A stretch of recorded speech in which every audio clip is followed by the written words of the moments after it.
Zarama clenched his fists, his frustration boiling over. His power had grown beyond anything he ever imagined, but even so, it wasn't enough. The warriors before him were on an entirely different level. He had miscalculated. He should have waited. He should have gained more strength before absorbing the Grand Priest. But the opportunity had been too tempting, too perfect. If he had hesitated, the Grand Priest would have been killed anyway, and now it was too late. Floating in the dark expanse of space, Gohan narrowed his eyes, his Saiyan blood burning with urgency. "Only 4 minutes left before this fusion ends," said Wukong, his voice echoing inside Broly's mind. Gohan exhaled sharply. "I'd guess Omni Gogeta doesn't have much longer either." This battle needed to end, now. Without hesitation, he turned to Piccolo, his golden aura flaring violently. "Piccolo!" he called out, his voice cutting through the battlefield. "Not that I need your help, but let's wrap this up and go assist Gogeta. We'll finish this faster together." But Piccolo's response took him by surprise. Floating effortlessly in the vacuum of space, God Piccolo smirked, his piercing red eyes locked onto Zarama. His presence was overwhelming, divine, unlike anything Piccolo had ever been before. "No," Piccolo said firmly, folding his arms.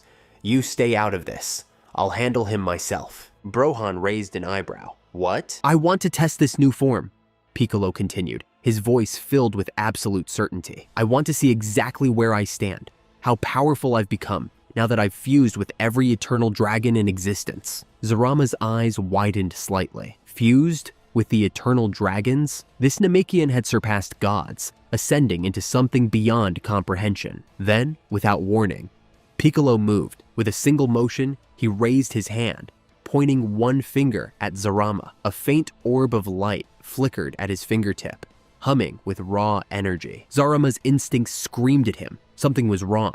And then, boom! The tiny ball of energy exploded outward, expanding instantly into a colossal, planet-sized sphere of golden dragon fire. The sheer force of its creation sent shockwaves ripping through the void, distorting space itself. The sphere burned with temperatures 200 times hotter than Earth's sun, a roaring storm of divine flames that could reduce even atoms to nothingness. Piccolo's expression was cold, unshaken. "I'll end this with one attack." Zarama's body tensed, his mind racing. He wasn't afraid of death. He was immortal. But that didn't mean he couldn't feel pain.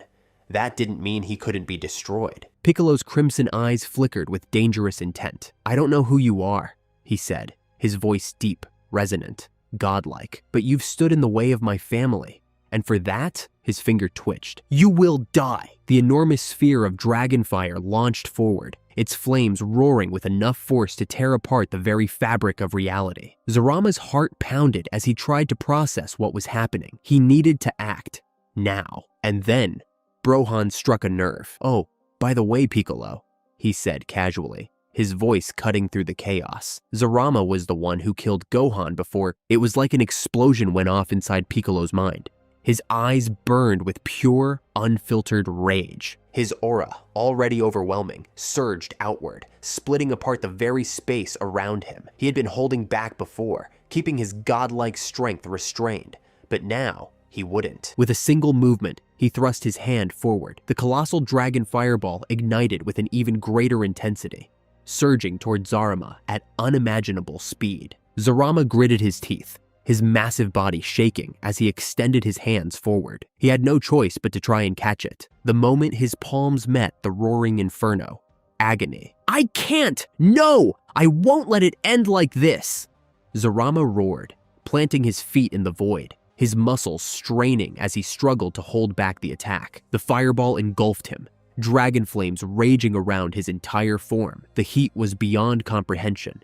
It melted even the fundamental structure of matter itself. But somehow, Zarama endured, for now. Zarama's laughter echoed across the battlefield, his towering form standing defiantly against the inferno consuming him. His golden eyes burned with arrogance as his energy surged. "Is this all you've got?" he mocked, his voice booming through the endless void. "This is nothing. I can't believe I was even breaking a sweat for this. You dash." Then everything changed. Before Zarama could finish his sentence, something monumental happened. The very stars in the vicinity reacted. Across the infinite cosmos, celestial bodies trembled, releasing vast streams of cosmic energy that linked to Piccolo's attack like a chain of divine fire. The dragon's breath grew even larger, expanding to an unimaginable scale. Its temperature, now over 500 times hotter than Earth's sun. The sheer heat radiated across the multiverse, reaching so far that even Omni Gogeta and Raiko, who were locked in their own battle, paused for a split second, sensing the overwhelming force behind the attack. Zarama's arrogant smirk vanished, his body tensed. Impossible!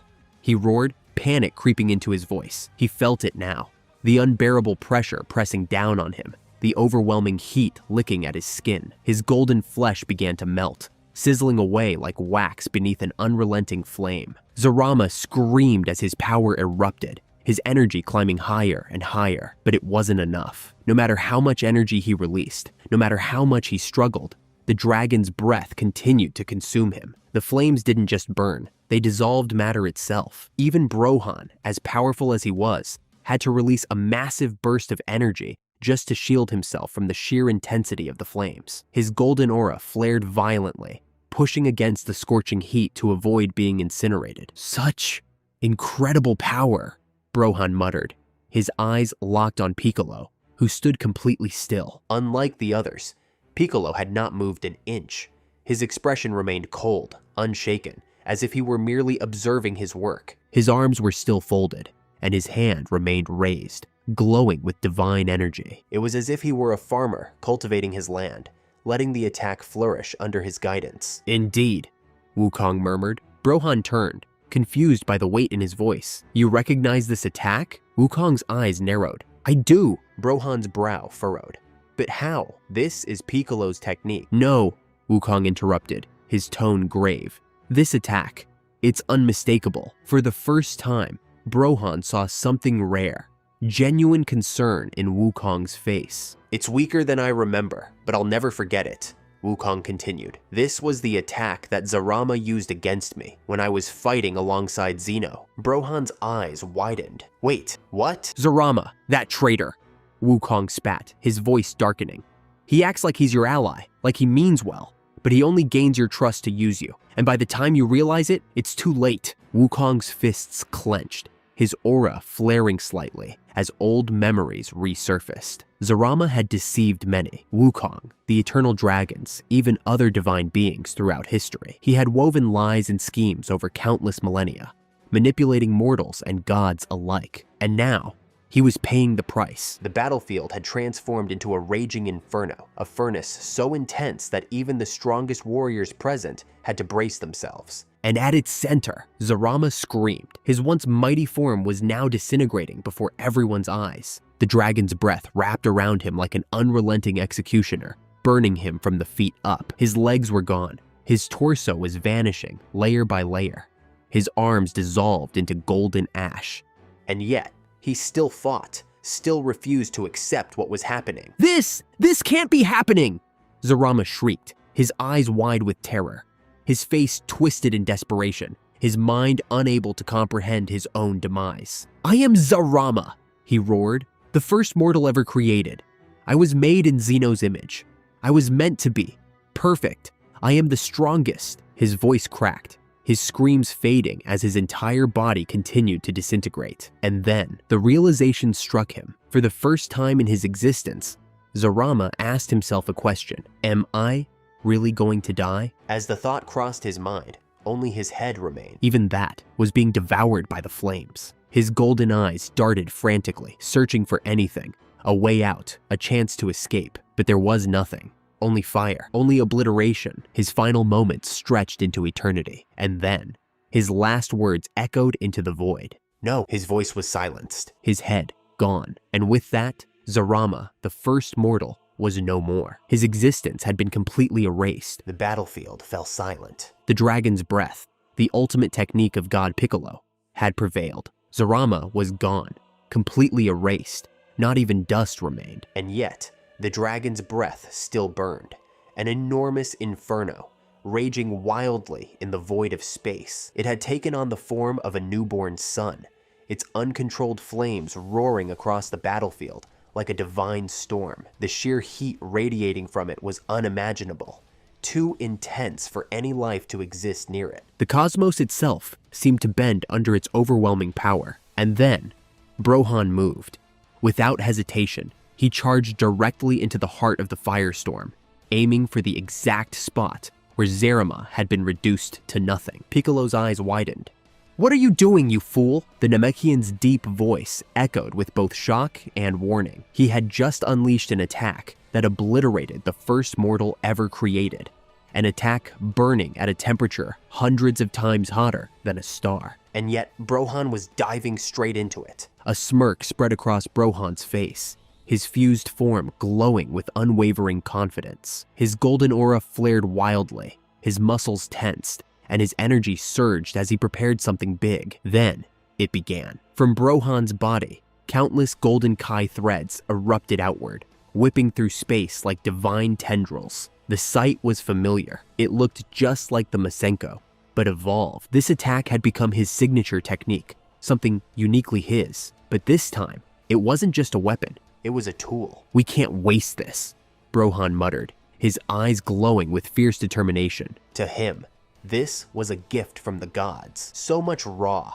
uncontained energy had gathered in a single location. To leave it unchecked would be a waste. His golden Kai threads lashed out, piercing directly into the sun-like dragon's breath. But then, something unexpected happened. The threads began to burn. The overwhelming heat of Piccolo's attack was so intense that it was disintegrating Brohan's ki. His eyes widened slightly. This is incredible. Even his pure energy was being burned away, as if it were nothing more than paper before a raging wildfire. The power of Dragon's breath was beyond anything he had anticipated, but Brohan wasn't one to back down. His golden aura exploded outward, his energy surging higher and higher, ripping through space like a supernova. Then, he made his move. His voice boomed through the battlefield. "Ki Prison!" The very space beneath him shattered, and an enormous sphere of energy erupted from below his feet, forming a massive prison of Kai around the raging flames of the dragon's breath. The massive inferno,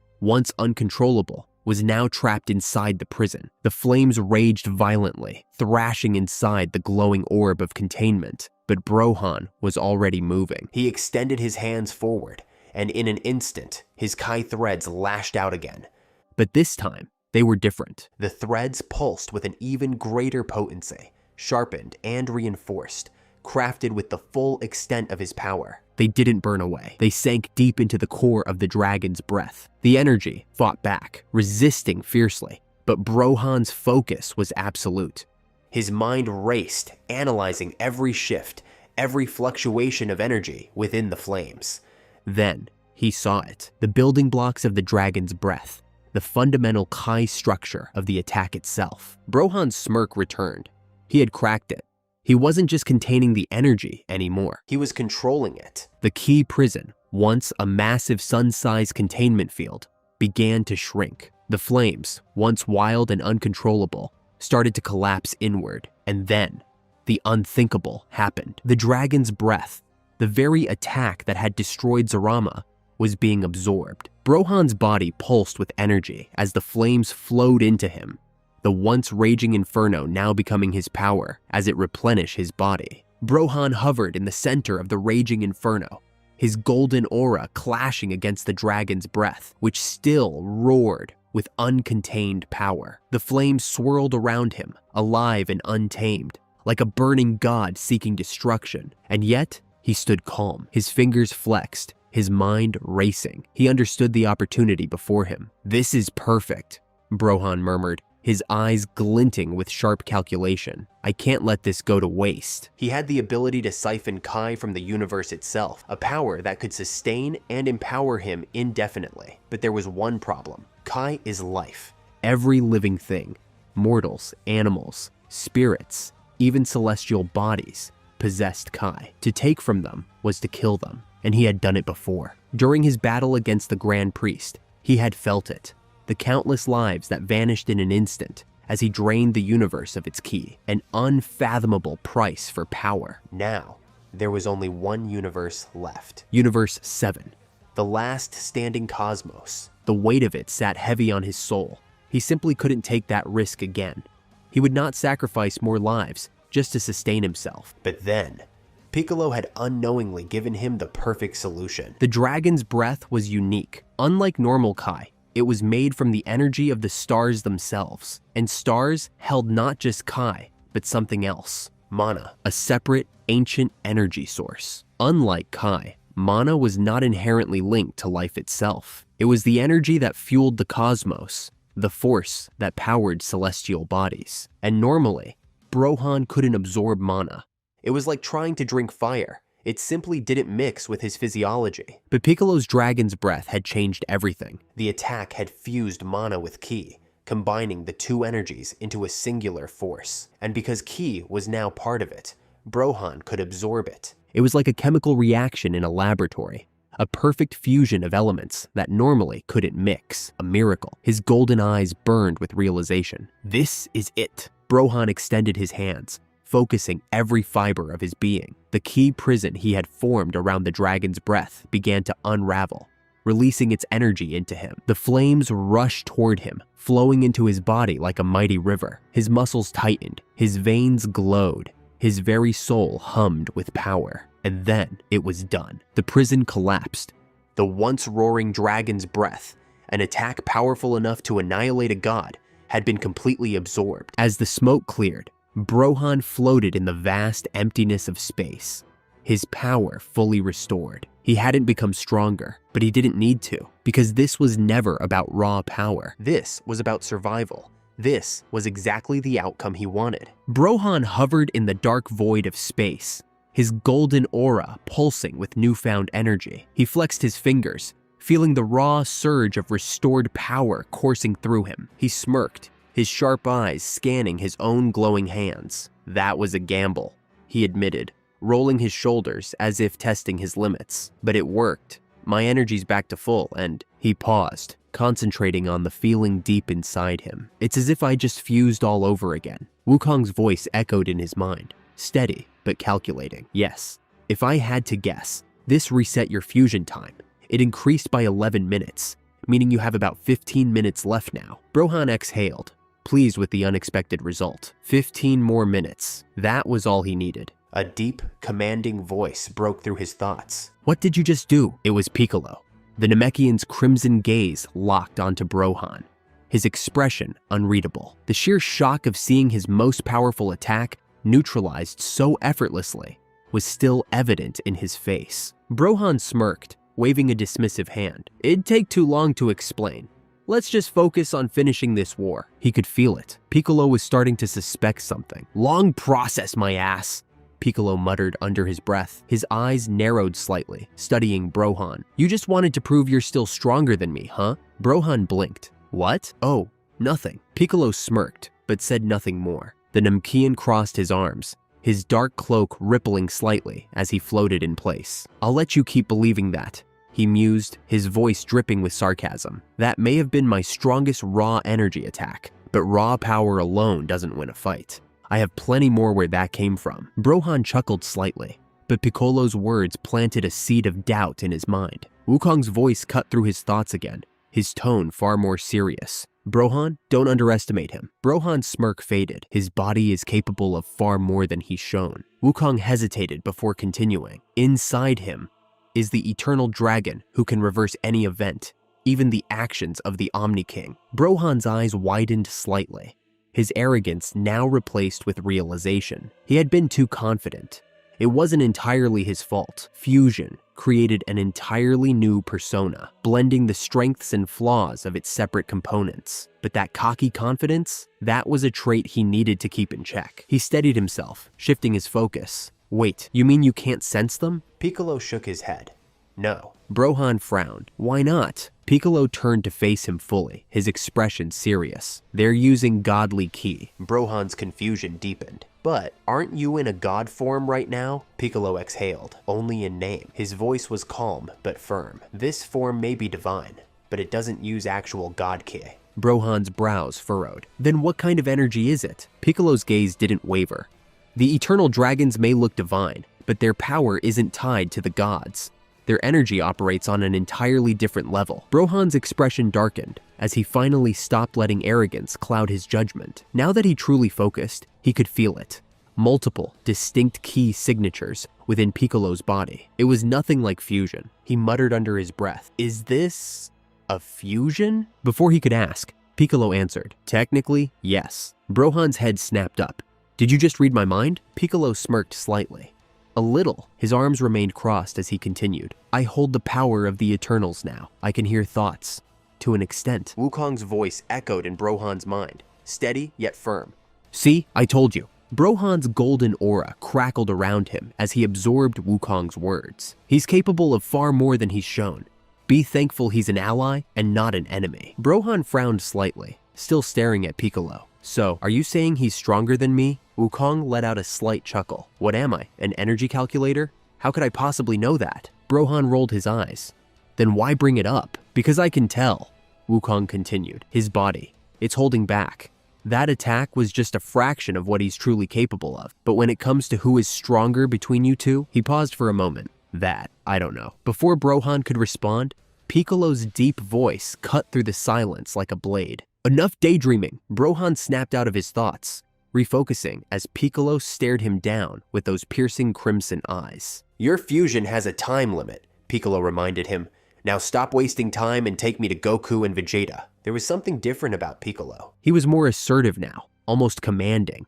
It was subtle, but Brohan could sense it. The influence of the Eternal Dragons. After all, they weren't just any race. They were one of the oldest and most elite beings in existence, rivals to the demons, angels, and primordial entities, a race personally created by Zeno's father. Unlike other beings, they were given the title of Eternals, similar in rank to the primordial demons and the celestial angels. They were older than Zeno himself, and now, all that power resided inside Piccolo. Brohan smirked slightly, his golden hair flickering in the cosmic winds. "Fine, let's move." Without hesitation, he launched forward, activating Wings Cloud Skipping, a technique that allowed him to traverse dimensions in an instant. Piccolo followed, his form gliding through the endless expanse of space, his movement eerily similar to the dragons of old. He was star-skipping. Just like the ancient dragons, he could move across the fabric of space and time, soaring between the stars with seamless grace. Both warriors moved at speeds beyond light, their figures blurring through galaxies, tearing through the cosmos itself. Their destination, Omni Gogeta, who was still locked in combat with Raiko, one of Zeno's royal guards. But there was a problem. 2 minutes remained. With Zarama now presumably fallen, the weight of his absence echoed across the first dimension. It was a space unlike any other, an endless cascade of shifting stars, broken celestial fragments, and gravity wells spiraling like whirlpools in the void. There, two warriors carved through the dark, Brohan and God Piccolo, on a critical mission. Their destination, the Zeno Destroyer Palace, a divine stronghold of infinite scale, cloaked in blinding white aura, guarded by forces few mortals could comprehend. They had to get there fast. Their comrade, Omni Gogeta, was still locked in battle within Zeno's realm, facing off against Raiko, one of Zeno's twin guards, a being of unspeakable power. The clash had raged for what felt like eternity, but only 2 minutes remained in Gogeta's fusion time, and he could feel it. Omni Gogeta stood, floating above a world reduced to rubble. Lightning crackled around his body in sharp, sky-blue arcs, surging wildly through the air like a live wire. Every inch of him was radiating pressure. "I have to finish this! Now!" His voice was strained, yet resolute. His muscles twitched, fists clenched. He wasn't the same fighter who began this battle, not even close. Thanks to his dual ability, Dark Siphoning paired with Ultra Ego, Gogeta's power had skyrocketed. The longer the battle raged, the more pain he took, the more overwhelming he became. His energy swelled like a furnace with every hit. This was his ultimate ability. But there was a flaw, a deadly flaw, the fusion time limit. Suddenly, space cracked. A sonic boom tore the sky in two as Raiko launched forward. His speed was beyond light, beyond comprehension. A shimmer, a flicker, and then he was there. What the— Boom! A planet-splitting punch smashed into the side of Gogeta's face, blasting him through a mountain range of floating rock like a comet. A shockwave rippled across the realm, bending the light itself. The Saiyan warrior spiraled through the sky, finally halting midair, gasping, bruised, but not broken. Gogeta wiped blood from his mouth and growled. This bastard, he's even faster than before. He was holding back. Even now? Raiko didn't answer. He didn't have to. He was already moving again. Whoosh! Raiko's voice echoed as he appeared above Gogeta. You're pathetic, he snarled. You dare to raise your hand against the Omni King, a lonely mortal, and you think you stand a chance? The arrogance? I'll rip you limb from limb. Then something truly insane happened. A dozen black portals opened around Gogeta, each one swirling with void energy, suspended in midair like cracks in glass. Raiko stepped back and began punching, fast.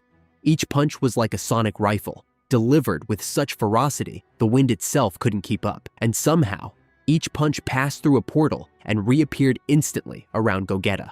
Wham! Bam! Crack! Raiko wasn't even near him, but it didn't matter. From every direction, punches came flying. Thousands, each crashing into Gogeta like meteors. Fists from above, below, behind. Some connected with his jaw, others into his gut or back. The Saiyan fusion gasped, spitting thick globs of blood as his body absorbed the endless torrent of blows. What? How is he doing this?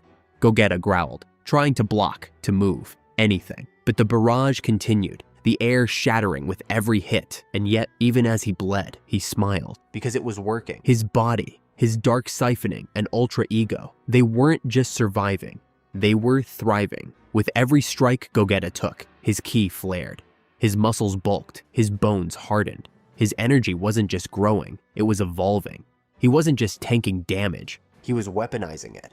And then, it happened. Time itself felt like it slowed. Raiko's next punch moved toward Gogeta, but to him, it looked sluggish. Wait, what's this? Gogeta's eyes narrowed, glowing with power. Is he moving in slow motion? No, this is me.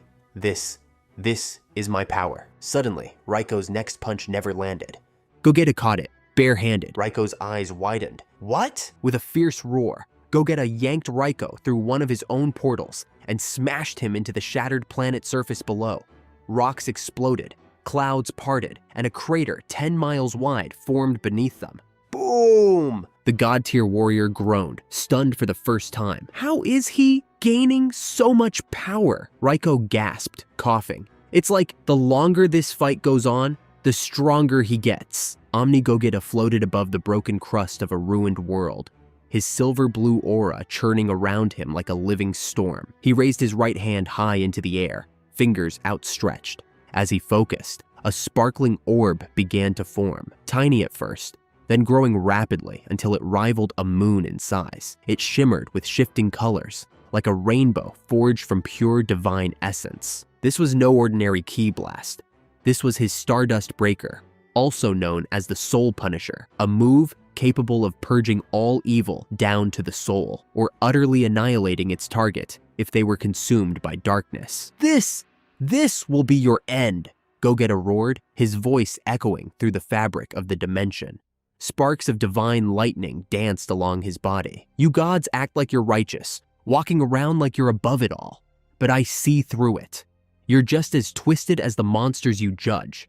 This attack will erase you, down to your last molecule. The Saiyan warrior hurled the massive orb forward. It flew like a comet, rippling the stars in its wake, and struck Raiko point blank. Boom! An enormous pillar of energy erupted skyward, tearing the ground apart in rings of light. Mountains disintegrated, clouds split, the sky turned red. Raiko's scream pierced the air. His voice echoed like thunder, distorted by the blast. He vanished inside the blinding, swirling chaos of the attack. Gogeta exhaled, breathing hard.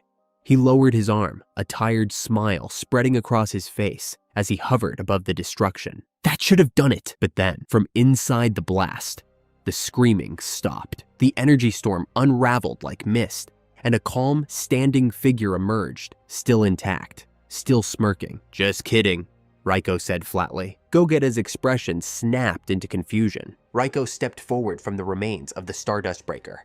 Not a single burn on him. The air around him distorted, as though reality itself struggled to contain his power. It was all a facade, Gogeta muttered, stunned. Raiko brushed his shoulder off casually. Impressive move, Raiko admitted, his voice cool and arrogant. A powerful technique that attacks the very essence of a being, the soul. It's a terrifying ability, no doubt. But here's the thing, Saiyan, he gestured toward himself with a confident grin. It only works on those with true evil in their hearts. Gogeta's eyes narrowed. You see, I may destroy entire realms.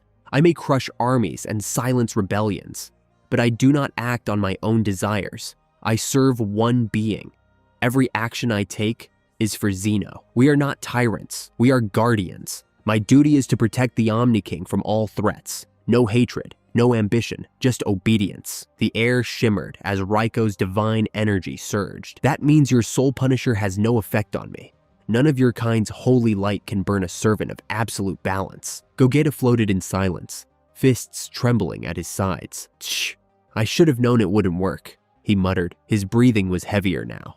The seconds were ticking by. His fusion time was nearly up. He had 1 minute left. Raiko watched him carefully. Now what, Saiyan? Gonna toss another pretty ball of light? But Gogeta shook his head and slid into a fighting stance. No, I'm done holding back. His voice lowered, steady and fierce. Now I'm pulling out everything I've got. He knew he could win if he had more time. With his dark siphoning and ultra ego stacking damage into power, Raiko would fall eventually. But time was not his friend.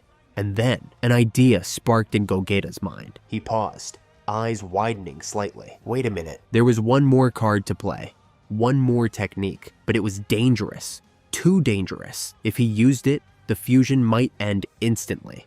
He might not even finish saying the name before it all came apart, but if he didn't use it, they'd lose everything. He gritted his teeth. Screw it! Gogeta shouted. He clenched his fists, and his aura burst outward like a supernova. Kaioken times 100! A red flare erupted around his blue-silver aura, like twin dragons locked in orbit. His muscles snapped with pressure. His hair spiked harder. His voice deepened with divine power. His primordial omniform had just been pushed past its natural limit. And the results were cosmic. The entire first dimension trembled as Gogeta's ki exploded out into the void. Stars shattered. Space cracked like broken glass. Energy so vast it spread beyond reality surged through his body. I've never felt this strong. I've never felt so alive, Gogeta bellowed as the sky around him cracked with lightning. The planet beneath him crumbled, unable to withstand the raw might. Above, the stars bent away, warping from the gravitational force of his presence. Beams of divine light broke through the black, splitting the firmament open. Raiko stared up at him in disbelief. What is this? He gasped. That power. It's greater than mine. That shouldn't be possible. He's immortal. How? How can a mortal wield this much energy? His eyes widened. Gogeta hovered, surrounded by swirling halos of white and crimson fire. His eyes locked onto Raiko like a beast preparing the final strike, and he hadn't even moved yet.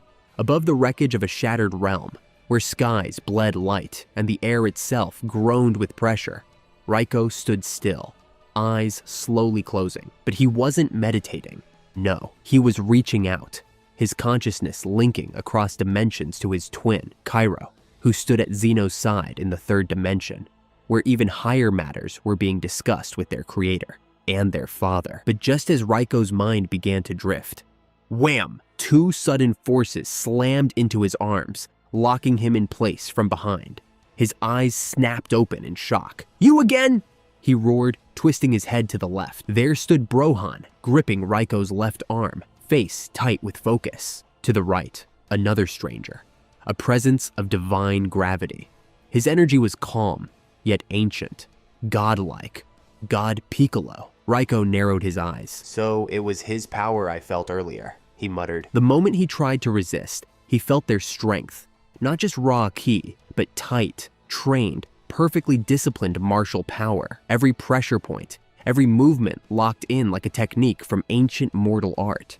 These weren't brute force grabs, they were immovable seals. Across the sky, Gogeta smirked. Huh, it's about time you two showed up, he called out, his voice shaking the heavens. He raised both palms, his aura crackling with light and storm as a colossal energy sphere began to form, blue on the outside, white-hot at the core. It spiraled with a twisting helix of Saiyan energy and pure destruction. "You know what this is?" he shouted. "Let's finish this!" God. Piccolo's voice rang out, sharp and confident. "Don't worry about us," he yelled over the roaring energy.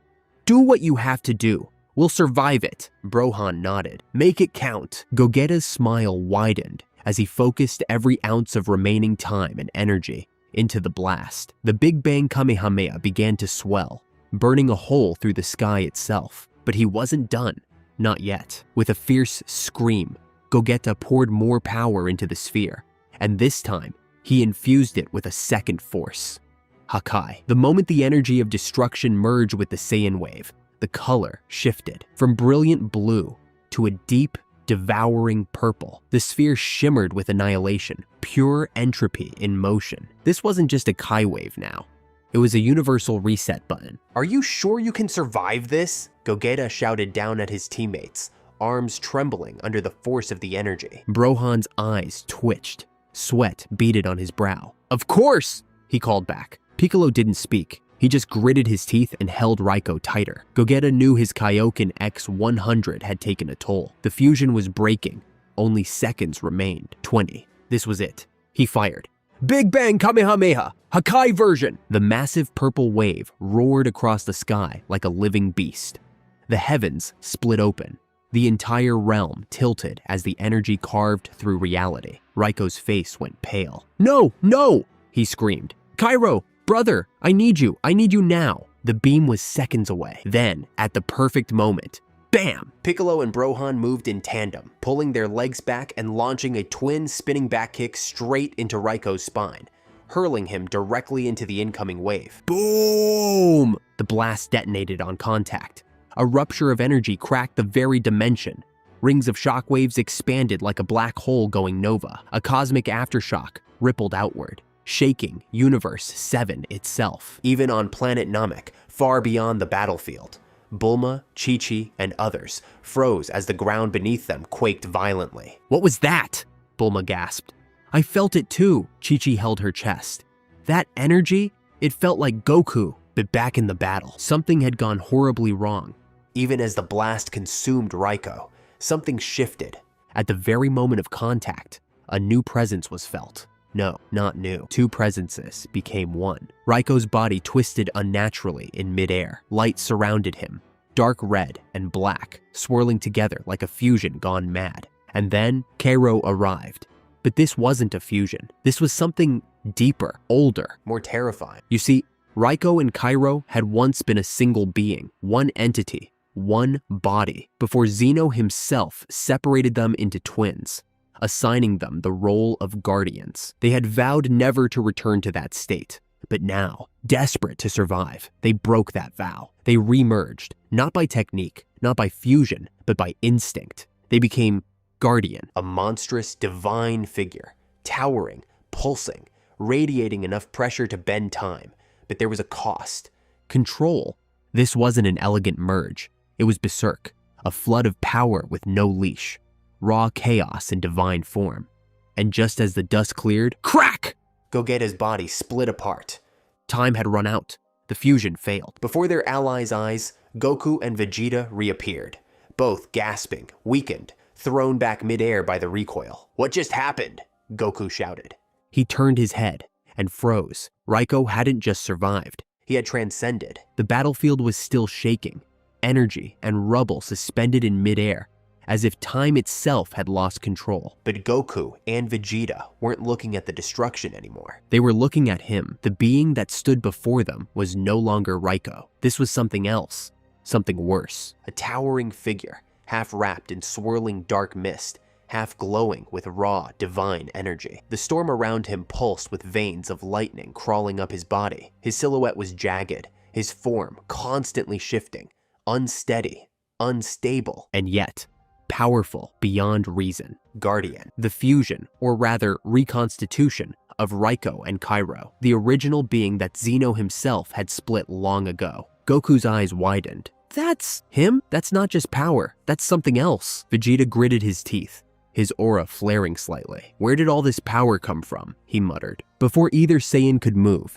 two more warriors dropped from the sky, landing with solid, ground-cracking force. Brohan, planting himself firmly in front of Goku. And God Piccolo, his arms calmly crossed, now standing between Vegeta and death itself. A deep, monstrous laugh rolled out of Guardian's chest, like thunder through mountains. "I truly hate this form," Guardian growled, his voice layered, like two entities speaking as one. "How could a group of mortals force us to this?" His power surged again, crimson and obsidian lightning dancing across his arms, snapping the air. But it doesn't matter anymore. He raised his hand.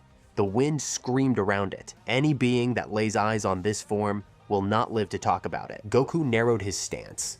Shh, we've heard worse. The clouds above twisted and darkened, then released a pulse of lightning that arced directly into Guardian's chest. He didn't flinch. "Prepare yourselves, mortals," he said. His smile was gone now. Now, the real fight begins. Narrator, voice. Meanwhile, in the third dimension, a palace built atop infinite pillars of stardust and gold hovered above reality. In that place, where time barely moved, two figures climbed a stairway lined with divine glyphs, each step glowing softly. One of them was Zeno-sama, the so-called king of all. The other was Cairo, who walked quietly at his side. As they reached the final steps of the grand stairway, Zeno smiled with pride. The long journey was finally over. His trial, his test, was nearly complete. "At last," he whispered, "I'm going to become the true king of everything.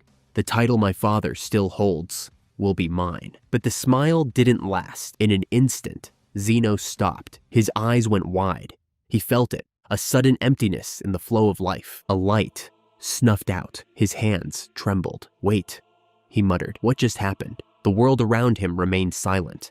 But he knew. The Grand Priest was dead. His life force, gone, erased from existence. Zeno clenched his fists and immediately called upon his all-seeing eyes, divine orbs that allowed him to see past and future alike. He peered into time itself, attempting to replay the moment, to witness how it happened. But nothing came, only darkness. He was blind. No, not here," he hissed. "Not in the third dimension. I still have no control here, not yet." This was his father's domain. To claim true omnipotence, he had to inherit not just power, but authority, and he hadn't yet. Zeno's mind raced. How? How did Raiko allow this to happen? The Grand Priest was unbeatable. How did a Saiyan defeat him? Cairo, still walking beside him, paused. "My lord," he said gently. "May I speak?" Zeno turned sharply. "What is it?" Cairo's expression was unreadable. "It seems my twin, Raiko, is struggling. I can feel his life force flickering, fading. Even he is having trouble with these Saiyan." Zeno exploded with fury. "This can't be!" His shout cracked the floor beneath his feet. For the first time in countless eons, Zeno's rage erupted like a volcano. His tiny frame trembled with violent power. Reality warped around him. The stairway shook. The dimension itself shuddered. But then another voice echoed, calm, commanding, disappointed. "Control your rage, boy, while you're in my domain." Zeno froze. At the top of the stairs, sitting on a golden throne bathed in primordial light, was the true king of everything, Zeno's father. He didn't look angry. He looked bored. One hand rested on his cheek as he gazed down at the son who dared raise his voice in his realm. Zeno blinked. "Father!" Cairo instantly dropped to one knee, head bowed. Power recognizes power. And Zeno's father, the first Omni-King, possessed it all. "Why have you come to this place?" the king asked, his tone almost casual. Zeno stepped forward, straightening his back. "What do you mean? Isn't it obvious? I completed the trial. I've come for my crown." The king chuckled. Then he laughed, loudly. It echoed across the halls like a god mocking a pebble. "Remind me, boy, what was the trial again?" Zeno didn't hesitate. "To become all-knowing, to gain true omniscience, since I already possess omnipotence." The king grinned wider, his teeth gleaming. "Look around you, boy. Your warriors are falling like leaves in a storm. Is this the work of an all-knowing being?" Zeno flinched, but his pride didn't let him fall back. "But father," he snapped, "I possess the all-seeing eyes. I can see the future, the past, everything. Isn't that being all-knowing? I see everything. What is, what was, and what will be." His voice cracked as he shouted, clenching his fists in frustration. The throne room fell into silence. And then the king leaned forward slightly, eyes still narrowed. The chamber of the true king fell into a tense silence. Zeno stood motionless, staring up at his father, fists clenched so tight, his knuckles cracked under the pressure. His shoulders trembled with barely contained rage. The voice that followed was not angry, but calm, deep, and unshakable. "Tell me then," said the true king, his gaze unblinking. "Did you see it?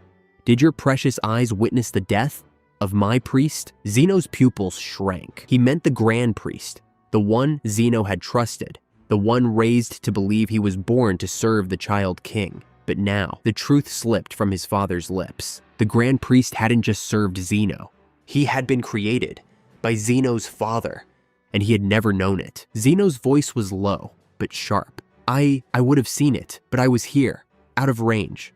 If I had full access, but the king cut him off. "I've watched all of this unfold from my realm," the king said, waving a finger through the air, as if casually scrolling through history. "And I have to say, your so-called all-seeing eyes failed repeatedly." His words hit like hammers. "There were countless moments your predictions broke. Remember the Saiyan who shattered your foresight? The one whose power evolved beyond your timeline? That wasn't a glitch. That was your blind spot." Zeno's fists clenched tighter. The pressure around him intensified, cracks forming beneath his feet. "That was a fluke," he shouted. "An anomaly." He stepped forward, eyes burning with pride and defiance. "Once you name me king of everything, once I inherit your seat, my knowledge will be absolute. There will be nothing outside my sight. No more failures, no more surprises." The true king didn't blink. "You failed." His words cut like cold steel. "Try again. In another millennium." Zeno's body twitched. He staggered back like he'd been punched in the gut. "What?" he screamed. "What do you mean, try again?" His energy surged. The gold-lined walls began to shake. Reality itself around him warped, as if warning him to calm down. But his father didn't flinch. "Don't tell me," the king said, lowering his voice dangerously. "You're going to raise your hand against your father." A pulse of pressure silenced everything. "Control that rage of yours, boy." Zeno's teeth gnashed together. His aura crackled, but he froze. He wasn't foolish enough to cross that line. Not yet. His father slowly stood from the throne, walking down the steps like a teacher approaching an unruly student. His voice echoed with timeless wisdom. "It's simple, son. You failed to understand the core lesson behind your trial." The king extended one hand, conjuring an image, a vast, empty world from eons ago. "I gave you a blank universe, a clean canvas, and I told you to mold it however you saw fit. But what was your very first act?" Zeno's body trembled. His hands slowly lowered. "You imprisoned Wukong," his father continued, "a being who wanted nothing more than to serve you. Why? Because you feared his strength. And then, your very first creation, Zarama, betrayed you. Another one you couldn't foresee. Tell me." The king's tone shifted, stern yet sad. "If you were truly all-seeing, if you truly had omniscience, why couldn't you predict any of this?" Zeno looked away. His father's voice softened, but it struck even harder. "You failed because you missed what was right in front of you this entire time." There was silence until the true king raised his finger and spoke the truth. "As long as you give your creations free will, you cannot be all-knowing. That is the contradiction. That is the paradox." He looked Zeno dead in the eyes. "How can a being have freedom if you already know what they'll do? Then it's not free will. It's a script, a puppet show." Zeno's breath caught in his throat. This trial, this whole test, was never about power. It was about understanding. No being, not even I, possesses true omniscience. Zeno's eyes widened in shock. "What are you saying?" he whispered. "You, the Omni King? You're telling me you're not all-knowing?" His father chuckled. "Boy, if I was all-knowing, why would I send you on this trial?" The words echoed like a bell in Zeno's soul. "If I knew everything, I'd already know the result. But I gave you the chance. I gave you free will because I chose not to know." He looked down, almost tired. "Once, I was omniscient. But the moment I created you and gave you freedom, I gave that up." Zeno's knees buckled. He collapsed, slamming his fist on the ground. His entire body trembled with frustration, disbelief, and betrayal. "So it was all a lie." He looked up, face twisted in anger. "I wasted millennia trying to pass a test that was designed to make me fail. You set me up." The king raised one brow. But Zeno wasn't done. "Then maybe he said, rising slowly. Maybe I'll start over. His voice grew darker. I'll erase everything, every being, every realm, and I'll build a new universe. One with no free will, one where everything is under my control, no variables, no mistakes. He extended his arm. A perfect world, where I finally become what you never were. His eyes glowed with power and madness. Truly all-knowing. The great throne room of the first king, the true Omni-King, was quiet again, but it was not peace, it was tension. Zeno stood still, a swirling storm of frustration trapped behind his eyes. The truths he had just heard about free will, omniscience, and his father's true intentions rattled in his chest like unstable energy. His father sighed deeply and placed a hand gently on his forehead, shaking his head in disappointment. "Ask yourself this, boy," he said, his voice low but firm. "Is that really the kind of world you want to live in? A world where you know everything? No mystery, no wonder, no surprise. Doesn't that sound boring?" Zeno's jaw tightened. "I guess I'll have to find out for myself," he replied coldly. But before the argument could continue, a voice spoke up. Shaky, urgent, respectful. Cairo. He lowered his head and addressed them both. "Forgive my interruption, my lords, but it seems as if Raiko is about to die." The room went still. "What?" Zeno shouted, spinning on his heel. His energy flared violently, sending cracks up the pristine palace walls. This was the second time today he'd been caught off guard, and his patience was running out. His father, however, just laughed. A deep, hearty laugh. "Those Saiyan," the king mused with a smirk. "They fascinate me. Remind me, aren't they descended from my old guard? Wukong, wasn't it? How ironic. You impressed Wukong back then, and now you find yourself locked in battle with his descendants. And powerful ones at that. I'll have to meet them soon." "Stay out of this, father," Zeno snapped, pointing. "They're my creations, born in my universe. You're not allowed to interfere. The rules say so." The king's smile didn't fade. "Boy," he said calmly, "I wrote those rules. Don't forget who I am. I am the king of everything." He leaned back into his throne. "But don't worry, I wasn't planning to interfere." Zeno exhaled hard, eyes glowing. "Good," he said, trying to recompose himself. Then he turned to Cairo, now standing tall beside him. "My lord," Cairo said, his voice returning to its usual cold calm. "Permission to act now. If I delay, Raiko will die." Zeno nodded. "Go." His eyes narrowed with ruthless intent. "And Cairo? Kill them all." He spoke with ice in his veins. "The rules are clear. If an Omni falls, their control over the universe dies with them, and everything returns to me. Then I'll erase everything and start fresh.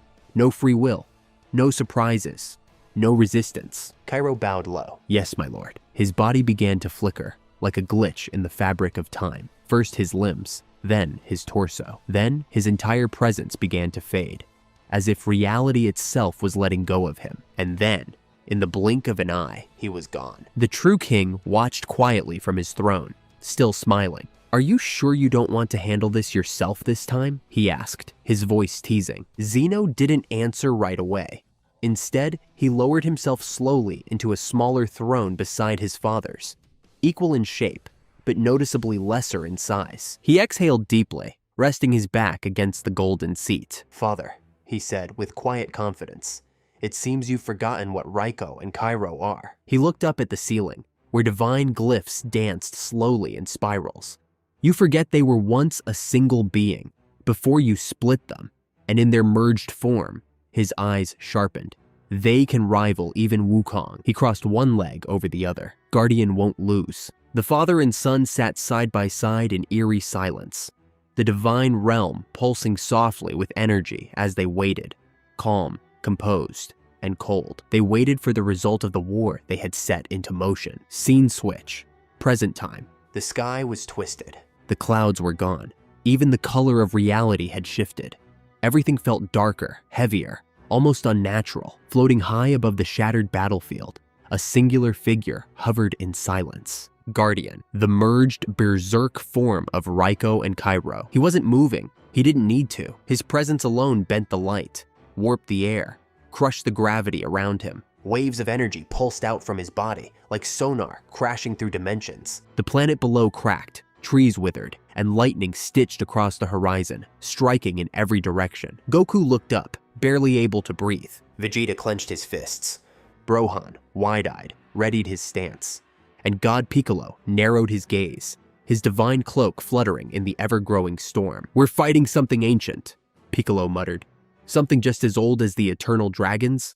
Blocks of floating rock hung motionless in the scorched sky, as if time itself dared not move. Clouds had long since scattered, torn away by the earlier shockwaves. Every breath in this world now came with the weight of destruction. Gohan stood his ground, his eyes locked onto the source of the unimaginable power spike ahead. God Piccolo stood beside him, muscles tensed, antennas twitching. Piccolo's voice broke the silence. "Did you feel that?" His tone wasn't surprised. It was disturbed. His energy just went through the roof. Suddenly, the air behind them shifted. Slower, heavier. It wasn't another enemy. It was them. Goku and Vegeta, now back in their base forms, staggered in. Their bodies were wrecked, burnt out completely. The incredible fusion they'd unleashed earlier, the last card in their deck, had drained every last drop of energy from their battered forms. It was like the light had gone out of two twin suns. Vegeta was the first to fall, his knees slamming into the cracked ground beneath. The proud Saiyan prince clenched his fists, trying to resist gravity itself. A second later, Goku collapsed beside him, landing hard on one hand, then both knees. He groaned. "This is it, Vegeta. I don't think my body can go any further." His breath was shallow, his voice dry, burnt out like the last flickers of a dying star. Vegeta tried to rise, gritting his teeth in pure defiance, but his muscles spasmed. The damage, the pain, finally hit all at once.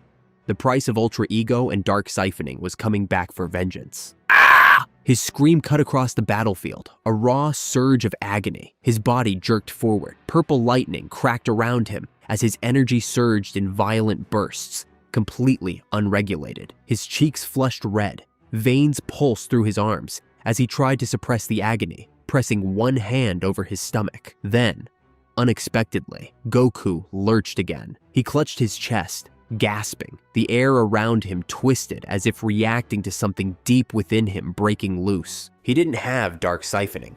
That power belonged to Vegeta. But during their fusion, both had shared the pain. Both had sustained the damage. "What's happening to them?" God Piccolo asked, stepping slightly back. His eyes darted between the two Saiyan warriors behind him. Gohan didn't take his eyes off them. "It's the backlash from Vegeta's abilities," he said with grim certainty. "From Ultra Ego." "No," came another voice. Calm, older, Wukong. But he wasn't standing there. He was speaking from inside Gohan's mind. "It's more than just Ultra Ego," Wukong said in a low, serious tone only Gohan could hear. "The real threat is the side effect of Dark Siphoning. I know that technique well. It's a forbidden power from the demon race, meant to drain God Ki from enemies, but the cost is steep. And now it's claiming its toll." Gohan's expression hardened. "What do you mean?" Wukong didn't hesitate. "If the user's heart rate spikes, like it is now, it stops giving power and starts taking it instead. It no longer pulls from stamina, it goes deeper.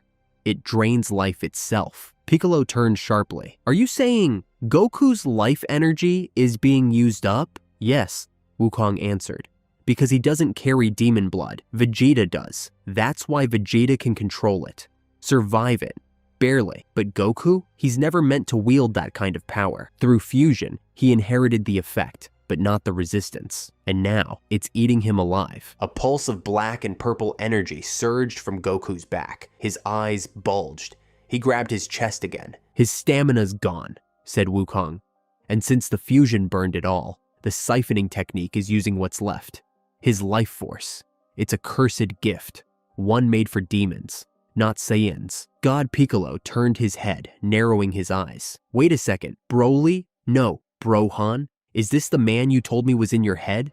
Back on Namek?" Gohan blinked, stunned. You can hear him?" Piccolo gave a sharp nod. "So that's his name, Wukong. Thanks to this new draconic fusion, I can hear everything you do." Gohan's jaw tightened.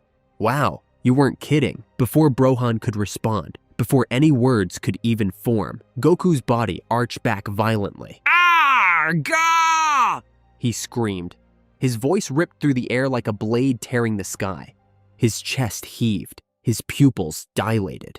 Dark lightning surged across his limbs, as if something inside him had snapped and gone feral. The pain, He couldn't finish. Another shockwave burst from his body as his aura flickered uncontrollably, black and silver energy spiraling around him like it wanted to rip free. Kakarot! Vegeta barked, forcing his head up. The prince of all Saiyans, though still on one knee, had recovered more than Goku. His breathing was labored, but steady. That same demon blood running through his veins was doing its job, adjusting his body, stabilizing his inner energy. I've adapted, Vegeta muttered, his tone almost confused. The pain's gone, but I've got nothing left in the tank. He tried to rise. His legs trembled, but he stayed down. And then, laughter. It started low, amused. Then, it grew into full-blown mockery. From above, hovering effortlessly in the air, the Guardian observed it all. Ha ha ha ha. Oh wow, he chuckled, arms crossed. I don't know exactly what's happening down there, but from the look on your faces, it's not good. He tilted his head, grinning like a man with time to burn. Well, not for you mortals at least. The Guardian's eyes gleamed now with bloodlust. I knew that pathetic fusion of yours wouldn't last forever, but I must admit, you cockroaches lasted longer than expected. His smile dropped. But now your deaths are inevitable. And with that, he vanished. Not blinked, not phased. Vanished. Even time couldn't track his movement. The very air where he'd stood turned into a vapor trail of warped light, a mere mirage of his former spot. Then, boom! He was already there, descending like a missile, his fist aimed at the downed Saiyan warriors, Goku and Vegeta, completely helpless. His voice rang out, almost casually. For all the trouble you've caused Xeno-sama, it ends now. Time for you two to die. His hand clenched into a fist, glowing with forbidden god energy, ready to crush them like bugs. But then, a blur. An arm intercepted the strike mid-air with terrifying precision. God Piccolo. He stood between the Guardian and the Saiyans, like a wall of willpower. One glowing hand caught the Guardian's incoming punch, cleanly, airborne, one-handed. The impact was apocalyptic. A gamma radiation shockwave erupted outward from their clash. Green-tinted rings of destructive energy tearing across the landscape. Boulders disintegrated. Mountains cracked. The ground splintered for miles. The Guardian's eyes widened. He hadn't expected this. Not from a mortal. Piccolo didn't flinch. Where do you think you're going? He asked coldly, his grip tightening as he bent the Guardian's arm backward, slightly. It didn't hurt the Guardian, but it surprised him. For the first time in this fight, he had to think. Then, snap. The Guardian responded with a sharp left hook, while his right arm was restrained. Piccolo's instincts flared. He dropped his grip and tilted his head just enough to avoid the blow. But it came close. The Guardian didn't stop. Boom! Boom! Boom! He blurred again, faster. His figure flickered between dimensions, moving even quicker than before. Faster than light, faster than thought. In an instant, he was back on top of Piccolo. Too fast, Piccolo muttered, stepping back, trying to put some distance between them. But it was too late. The Guardian unleashed a torrent of blows, his fists multiplying into a storm of mirage punches. Yet, every single strike missed. Inches, the Guardian hissed. Each fist stopped just shy of Piccolo's head, chest, legs, as if Piccolo already knew where they'd land. What the Guardian growled.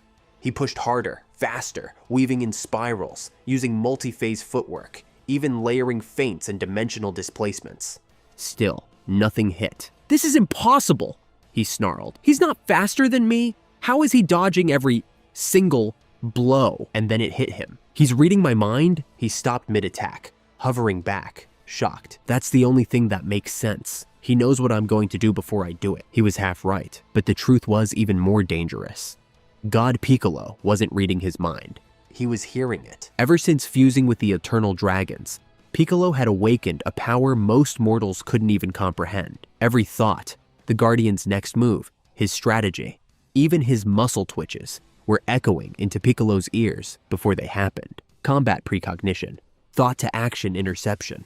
That's how he was keeping up. At that moment, Piccolo reached out telepathically.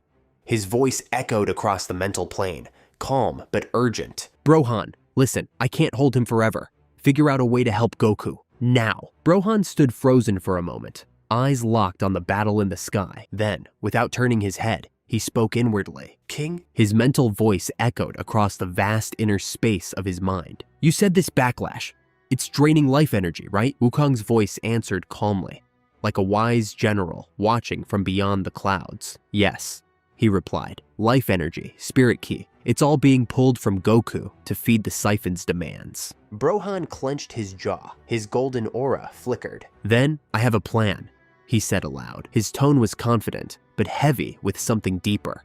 Responsibility, regret. Kai is my domain. I've mastered every state of it. Energy, spirit, divine, primal. I can control it. I can bend it. I can redirect it. Fixing this should be simple. Wukong hesitated. But there's a cost, Brohan continued, reading the concern. I can't just create ki. I can only move it, take it, redistribute it. His eyes drifted upward to the blackened sky, then slowly downward across the broken battlefield. Universe 7, it's the only one left. If I extract ki on this scale to replenish Goku's life force, I'd have to steal it from others, from across the galaxy, from people who wouldn't survive the loss. His voice cracked slightly. A lot of people would die. A pause. He shut his eyes. The screams of the innocent he'd already sacrificed echoed in his mind.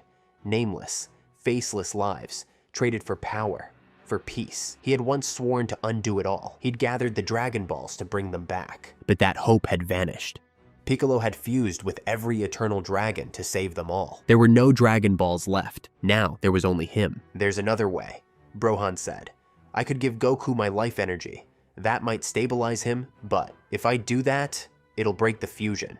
I'll be split apart. He shook his head violently, the pressure spinning in his skull. And if that happens, we're screwed. Then, space itself cracked. A shimmering rift in the sky twisted open with a howl, like a black hole screaming into the world. Out of it, two figures emerged, levitating with impossible grace.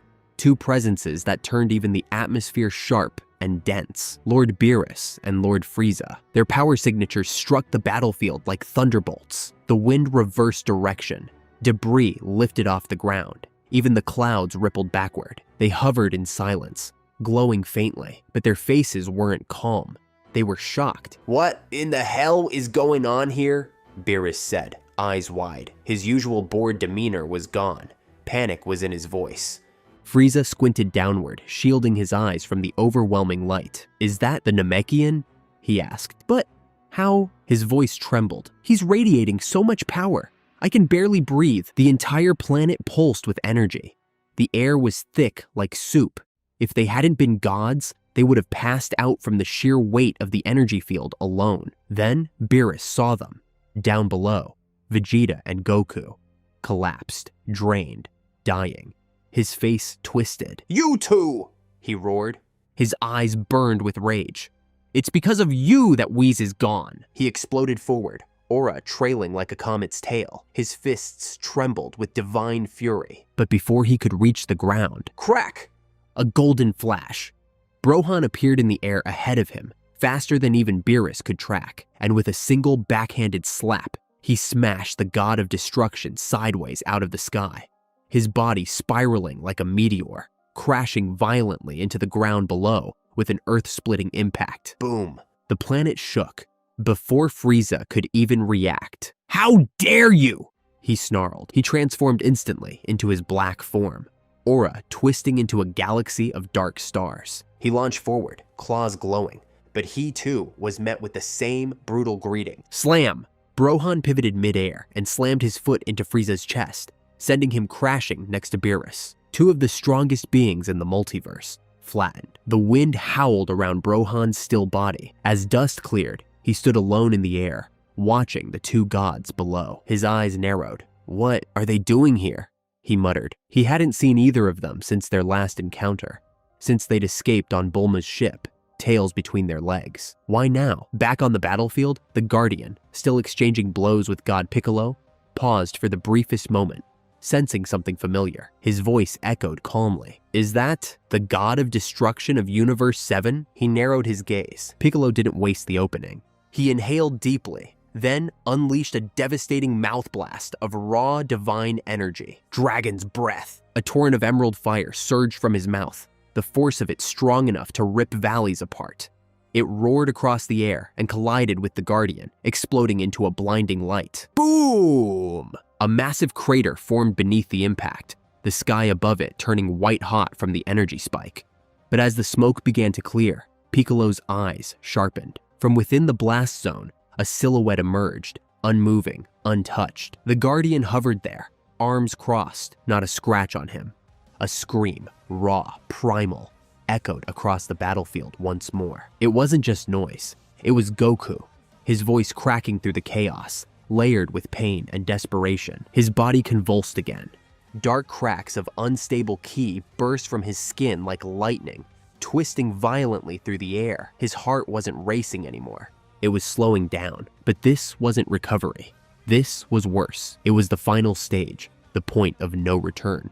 Goku's life energy was vanishing. His heart rate dipped lower and lower, like a dying rhythm in a forgotten melody. Brohan's eyes went wide. His chest rose sharply, panic pushing through his confidence. "Damn it!" he hissed. Inside his head, Wukong's voice rang out sharply. "You need to decide, Saiyan, now!" Brohan growled. "I know!" But before he could speak again, something flickered in his memory. A buried line. A possibility. "Wait!" He turned his head sharply toward the fallen Saiyan prince nearby. "Vegeta!" he shouted. The proud warrior, still crouched on one knee, barely raised his head. His face was pale, his energy flickering, but his eyes met Brohan's, worn, bloodshot, but sharp. Brohan kept going. "That technique, the one you learned from the Yardrop Master, the spirit fission, doesn't it allow you to separate fused beings?" Vegeta's eyelid twitched. He couldn't speak, but he nodded. That was enough. Brohan's mind sparked with sudden realization. He remembered a moment, before the final battle. Something Sharon had said just before the fusion with Piccolo had taken place. The Dragon Balls will turn to stone and won't awaken for 1,000 years. But if Piccolo had fused with all the eternal dragons, then even when the 1,000 years passed, the balls would still be locked in their petrified state, useless. Unless they separated the dragons from Piccolo. Brohan's thoughts raced. If Vegeta can use spirit fission to unfuse Piccolo, then we could release the eternal dragons. And if we store the Dragon Balls inside the Hyperbolic Time Chamber for 1,000 days, that's about 3 years in that realm. We can bypass the weight entirely. He clenched his fist. Then I could revive everyone who died. Everyone I accidentally sacrificed with my Kai Drain. A smirk crept across his face. "I'm a genius." He gave himself the praise out loud. And honestly, it was a brilliant plan. Bold, creative. Only someone with Brohan's unique energy knowledge could have even imagined it. But there was a problem. A big one. Brohan didn't know the whole truth. He didn't know the eternal dragons wanted to be free. They had accepted fusion with Piccolo on one condition, that he'd set them free when the time was right. Piccolo had even staked the fate of his people, and himself, on their cooperation, and that promise couldn't be broken lightly. But Brohan couldn't hear that part. Even though his mind could connect with others, his thought-reading ability was limited. He could only focus on one person's thoughts at a time. And right now, all of Piccolo's concentration, every ounce, was focused on fending off the Guardian. He didn't even have the bandwidth to think the warning, let alone say it out loud. So Brohan moved forward with his plan. "All right," he said. "I've made my decision." He floated down and placed both hands out, one against Vegeta's back, the other on Goku's. The air shimmered around them. A golden pulse began to spread from his palms, crackling with energy, as he began to drain raw ki from Universe 7. Streams of light and color, primal, divine, mortal, all flowed into him. His hands glowed brighter and brighter. Then, he pushed that energy into both Saiyan warriors at once, trying to channel the life energy back into them. Vegeta's body responded instantly. His skin lit up with purple streaks of lightning. His muscles tightened. His breathing eased. The ki was being absorbed smoothly. But then, something went wrong. Goku's body rejected it. Not like a block, but like an immune system in revolt. The golden energy surged, but as soon as it touched Goku's aura, it rebounded, sparking in reverse, like two mismatched frequencies grinding against each other. "What in the hell?" Brohan muttered. He looked down, stunned. Why wasn't it working? Why was Goku's body refusing the energy? It didn't make sense. Everything about Kai, about life energy, should have allowed this to work. And yet, something deeper was going on inside Goku. Something even Brohan couldn't see. Wukong's voice echoed through Brohan's mind. calm but heavy with truth. I figured this would happen. He paused, watching Goku's body tremble as the light in his chest flickered. The moment I saw that Saiyan Goku, I sensed it. He's not just strong, he's something more. He's what we call an Omni. Brohan blinked. A what? Wukong explained. It's a title very few in existence carry, the same kind of title as Zeno, though on a smaller scale. It means Goku is bound, linked to his universe.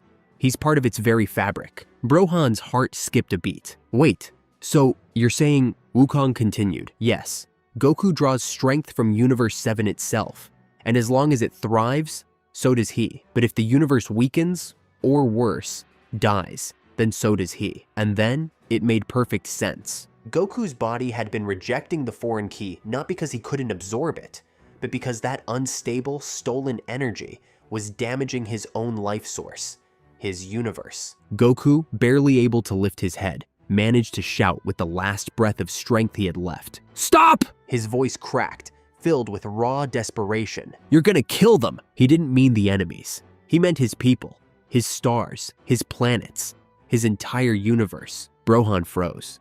He looked down at his own hands, still glowing with golden light, still draining energy from everything. The grass, the animals, the oceans, even the sun itself. The sky above was starting to darken unnaturally. What have I become? Brohan whispered, staring wide-eyed. I actually convinced myself that this was the right thing to do. He gritted his teeth, overwhelmed with guilt. Desperation had pushed him to the edge. His fusion was down to just 5 minutes.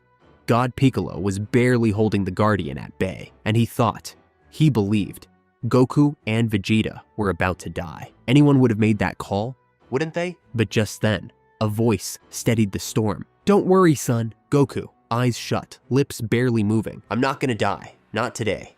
Not after everything we've been through. And then, Goku did something divine. He reached out, not with his fists, not with energy, but with his soul. He focused deep within and spoke silently to the very essence of Universe 7. People of this universe, I need your help. The wind shifted. There are beings who want to bring harm to this world, our world. I can't stop them alone.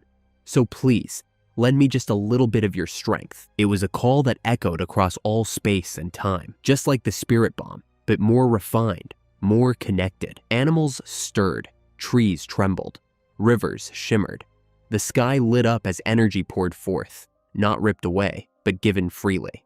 Voluntarily, starting with the planet's green life, then from the creatures, and then from the people. Across the cosmos, they responded, not consciously, but subconsciously. They felt the call of their Omni, their protector, and they answered. What is this? Muttered the Guardian as he floated above. Confused, he looked down. He could sense it, energy flowing into the Saiyan, an influx of pure universal Kai. But how? His face twisted in disbelief. This is Zeno's technique. How is a mortal using this? His disbelief turned to rage. This is madness. He charged, fury burning in his eyes, aiming straight for Goku like a missile of divine punishment. But before he could strike, Piccolo was there. Not this time. The Guardian's eyes widened just before his fist collided hard with Piccolo's gut, piercing through his stomach with sheer force. Get out of my way! He hurled Piccolo like a ragdoll, slamming him to the ground below with a thunderous crash. The impact tore a crater the size of a mountain. A hole gaped in Piccolo's abdomen. But then, he began to regenerate. Steam hissed from his wounds. That bastard's faster than before? Piccolo grunted, staggering back to his feet. I knew what he was going to do. I even sensed it. But I couldn't react. I didn't have the speed. He looked up, face darkened with frustration. He was holding back this whole time. Above them, the Guardian was now unleashing hell. A relentless barrage of energy blasts, dozens per second, rained down like comets. Each blast whistled through the sky like the roar of a dragon. Brohan leapt in front of Goku and Vegeta, deflecting every single one with open palm blocks, spinning kicks, and precise ki barriers. Every movement was sharp, martial, taijutsu, refined with power. Not one blast gets through. Then, a sudden light, soft at first, then brilliant. A white glow began to shine around Goku's body. It wrapped around him like a cocoon of hope, energy repairing his broken cells.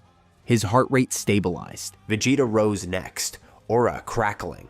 The ki Brohan had given him had finally settled in. They weren't at full strength, far from it, but they were alive, ready. Goku took a deep breath and slowly, carefully, cut the connection with Universe 7 anymore, and people would have started dying. "That's enough," he whispered. No more lives would be traded. Now it was their turn to fight back. Brohan didn't wait. He charged at the Guardian again, fists blazing with energy, speed folded across space itself. Piccolo flew alongside him, merging their momentum into a two-pronged blitz. Slam! Brohan's fist smashed into the Guardian's ribs, sending shockwaves across the sky. Piccolo grabbed the Guardian's legs mid-air, spun, and slammed him into the ground with crushing force. Then launched him back into the sky with a swift uppercut. Brohan followed up with a massive energy attack. The blast erupted on contact, filling the sky with a violent surge of blue and gold. As the smoke cleared, the Guardian's silhouette stood. He was hurt now, his armor cracked, his breathing was louder. His smirk was gone. "You pieces of shit!" The battlefield looked like a war zone, split open by titanic energy, filled with floating chunks of rock and thick clouds of dust swirling through the sky like a brewing storm. Down below, surrounded by shattered ground and blazing embers, 4 warriors stood together in the rubble: Goku, Vegeta, Brohan, and Piccolo. Each of them was bruised, battered, and breathing heavily, but they were far from done. Vegeta wiped a trail of blood from the corner of his mouth. He let out a sharp breath and gave a cocky grin, one that only a proud Saiyan prince could pull off, even with his armor cracked and his legs trembling beneath him. He muttered through clenched teeth, staring into the sky. "Not so smug now, are you?" Brohan stood just beside him, his eyes glowing with intense gold. Lightning crackled off his thick frame, and his long hair rippled in the wind like fire. His fists were already raised. "Stay alert," he said in a low voice, eyes fixed on the sky. "He's mad, but he's not down." A few feet above the ground, Piccolo floated beside Brohan, his long white cape shredded and stained with green blood. A hole had been torn clean through his side just minutes ago, but his Namekian healing was already stitching it shut, muscle by muscle. "This is when he's most dangerous," Piccolo said quietly, his eyes sharp, antennae twitching toward the source of the threat. Then the sky itself shook. High above, the shadowed figure of the Guardian lit up in a burning glow. The shape of his body, once calm and armored, was now pulsing with raw, unstable power. Bits of armor dropped off him like crumbling glass, vanishing into golden sparks before they hit the ground. And then came the sound, a howl so loud, so fierce, that it rattled the earth like thunder from another dimension. "Gurrah!" The Guardian roared, and in that instant, everything exploded. "Look out!" Goku shouted, but he was already too late. The Guardian unleashed a massive shockwave of energy. A blazing dome of white-hot light tore outward from his body in every direction. Boom! The air cracked. The sky lit up like a second sun. The very planet cried out beneath their feet. Mountains shattered into dust.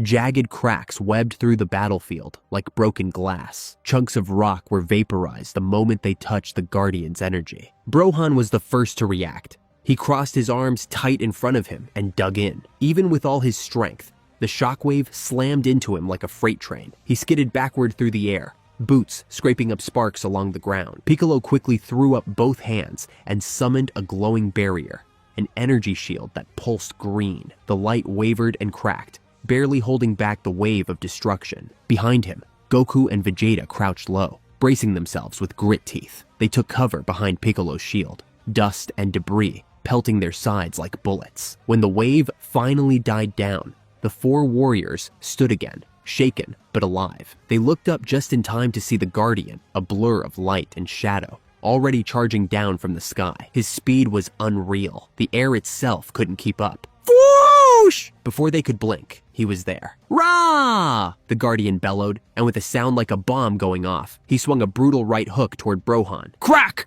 Brohan didn't flinch. His forearm shot up in time, blocking the punch. But the impact exploded in shockwaves so huge they flattened a mountain range in the distance. The raw force of it sent a quake through Brohan's whole body. His arms rattled, his feet dragged through the dirt, carving deep trenches beneath him. "Damn, he's too strong," Brohan muttered. What has he become? He narrowed his eyes. Something was different. The Guardian's body was shifting, glowing with layered energy. Even the shape of his aura had changed. Is this a new form?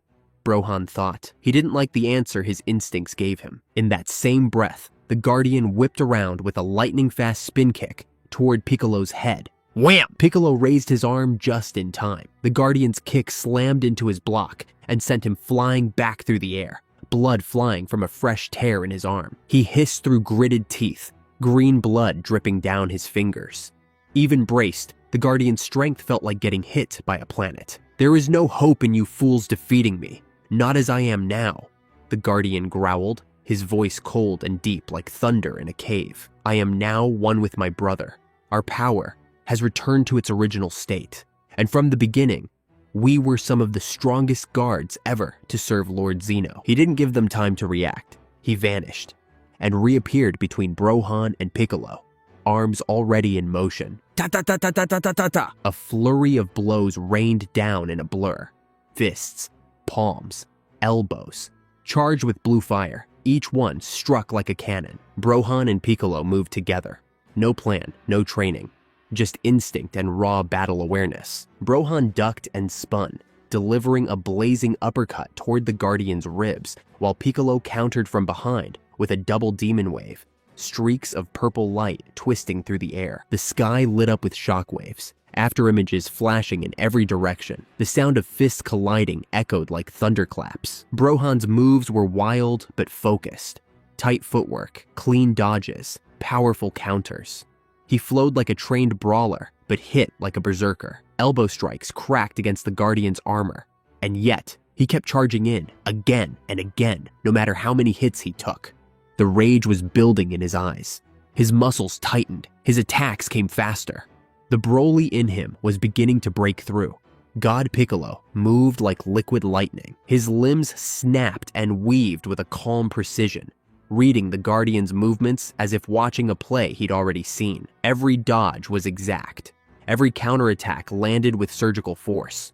Short, snapping knife hand strikes to pressure points and joints. His style wasn't about power, it was about mastery. And beside him, Brohan fought with a fire that could have ignited the sky. He ducked under a wide, raging punch and countered with a brutal knee strike that slammed deep into the Guardian's gut. Just as the deity reeled, Piccolo flipped overhead in one smooth motion and brought his heel down in a devastating axe kick right onto the Guardian's shoulder. Thum! The combo hit like thunder. The Guardian was blasted downward, crashing into the ground hard enough to leave a crater. He snarled, just for a second, dazed from the synchronized blow. And that second was all Brohan needed. With a roar, he twisted into a spinning reverse roundhouse kick, his foot glowing with raw ki, his heel connected flush with the Guardian's face. Smash! The impact echoed across the ruined battlefield. The Guardian was sent flying like a missile, tearing through the last remaining stone pillar in the distance. The rock exploded into ash on impact. His body kept going, vanishing into a cloud of dust. Brohan landed beside Piccolo, panting but focused. Sweat rolled down his temples, but his stance never dropped. Across the field, Goku and Vegeta rose slowly into the air, battle-worn but alive. Goku's face lit up with a flash of hope as he watched their friends push back the impossible. They're doing it. They're actually holding him off, he said, voice soft but amazed. Dust clung to his GI. Dried blood was caked across his cheek. Vegeta floated beside him, scowling, but that fire in his eyes was back. Tch, he spat. He's strong, but he can bleed. Sure enough, down the field, a thin stream of golden blood dripped from a fracture in the Guardian's armor, right where Brohan's kick had hit. It glowed against his dark skin like molten metal. Goku turned, his eyes sharpening. Vegeta, can you still fight? Vegeta cracked his neck, then smirked. Of course, I won't let you outdo me, Kakarot. His aura flared just slightly, a ripple of energy that hadn't been there before. Thanks to Brohan lending me his energy, I was able to siphon a good portion back, he added, rolling his shoulders, fists clenched tight. Suddenly, the wind shifted. Across the battlefield, the Guardian slowly hovered back into view, his outline flickering with divine rage. He wiped a glowing smear of ichor from the edge of his mouth. His mismatched eyes, one burning red the other pitch black, were wide and wild. He looked confused, angry, rattled. No mortals had ever pushed him this far before. Inside his head, the two voices that made up his fused being snarled together in distorted rage. A low, grinding tone that buzzed through the air like broken static. "You pathetic worms!" he bellowed. "How am I being pushed back? By mortals," he thought, furious. How are they predicting me? Then realization dawned. It's the Namekian. He's reading my thoughts. He was right. Piccolo stood motionless, antennae twitching ever so slightly. His gaze was unblinking, cold. He didn't smile. He didn't speak. But in his mind, he saw every move before the Guardian even made it. And every time he learned something new, he passed it to Gohan through quick telepathic pulses. That's why they were landing hits. That's why they were keeping up. They knew his moves before he made them. The Guardian's hands shook with fury. Then he raised both arms into the sky. The clouds above twisted instantly, pulling into a swirling cyclone, as if the heavens were being sucked down by invisible chains. Lightning crackled through the sky in jagged webs of gold and blue. "I'll end you in a single blow," the Guardian roared. Above his palms, a new energy began to form. An orb that blazed like a star. Its center glowed bright blue, spiraling violently, while its edges burned gold. This was the same energy that had wounded him, but now it was condensed, focused, and aimed at one target. He was going for God Piccolo. He was trying to take out the brains behind the resistance. Gohan's eyes flared wide. "Everyone, scatter!" he shouted, sensing the crushing weight of the forming attack. The warriors began to move, and then a purple streak tore across the battlefield like a thunderclap. Boom! A new energy snapped into place, sharp and cold and final. A god had returned. Lord Beerus appeared between the Guardian and the others, hovering with arms outstretched and a burning purple aura swirling violently around him. Dust whipped in every direction from the force of his divine ki. His yellow eyes narrowed into razor-thin slits. His voice was calm, but filled with wrath. "You dare call me a piece of garbage?" Beerus said, his voice like ice cracking under pressure. Two spheres of glowing purple destruction bloomed in his hands. Hakai energy, raw and unfiltered. "I am the god of destruction of this universe," he growled. "And you treat me like this." The aura around him flared like wildfire. "From the very beginning, I've been disrespected. You locked me in a prison for 2 years. You killed countless of my fellow gods. And your war took the life of my angel." The glow around his hands intensified. "I, Lord Beerus, will kill you all." His voice cracked at the edge, not with fear, but fury. His power surged, raw and wild. He wasn't fighting for duty anymore. He was fighting from pain. From rage. "I don't care if you didn't start this war," he spat. "I've had enough." He stared up at the Guardian. "Everything shall burn." Beerus was no longer holding back. "Lord Beerus!" Goku shouted, eyes wide as the sky pulsed with pressure. He'd never seen the god of destruction like this before. The air around Beerus was vibrating with heat, flickering with violet fire. His energy wasn't just rising. It was devouring everything around him. Pebbles floated upward, then crumbled into dust. The ground beneath his feet, gone. It disintegrated under the pressure of his fury. Vegeta stood beside Goku, jaw tight, his arms tense like drawn steel. He could feel it. The sheer volume of godly ki crashing down on the battlefield like a tidal wave. "Kakarot," he said quietly, without even turning. "I don't think there's anything we could say to calm him down now." He shook his head. "Not even the world's most delicious food would work. He's lost it." Goku looked down, his fists shaking. "Yeah, but I don't want to fight Beerus again," he said, voice low. "That's why we sealed him in that prison. He wasn't part of this war.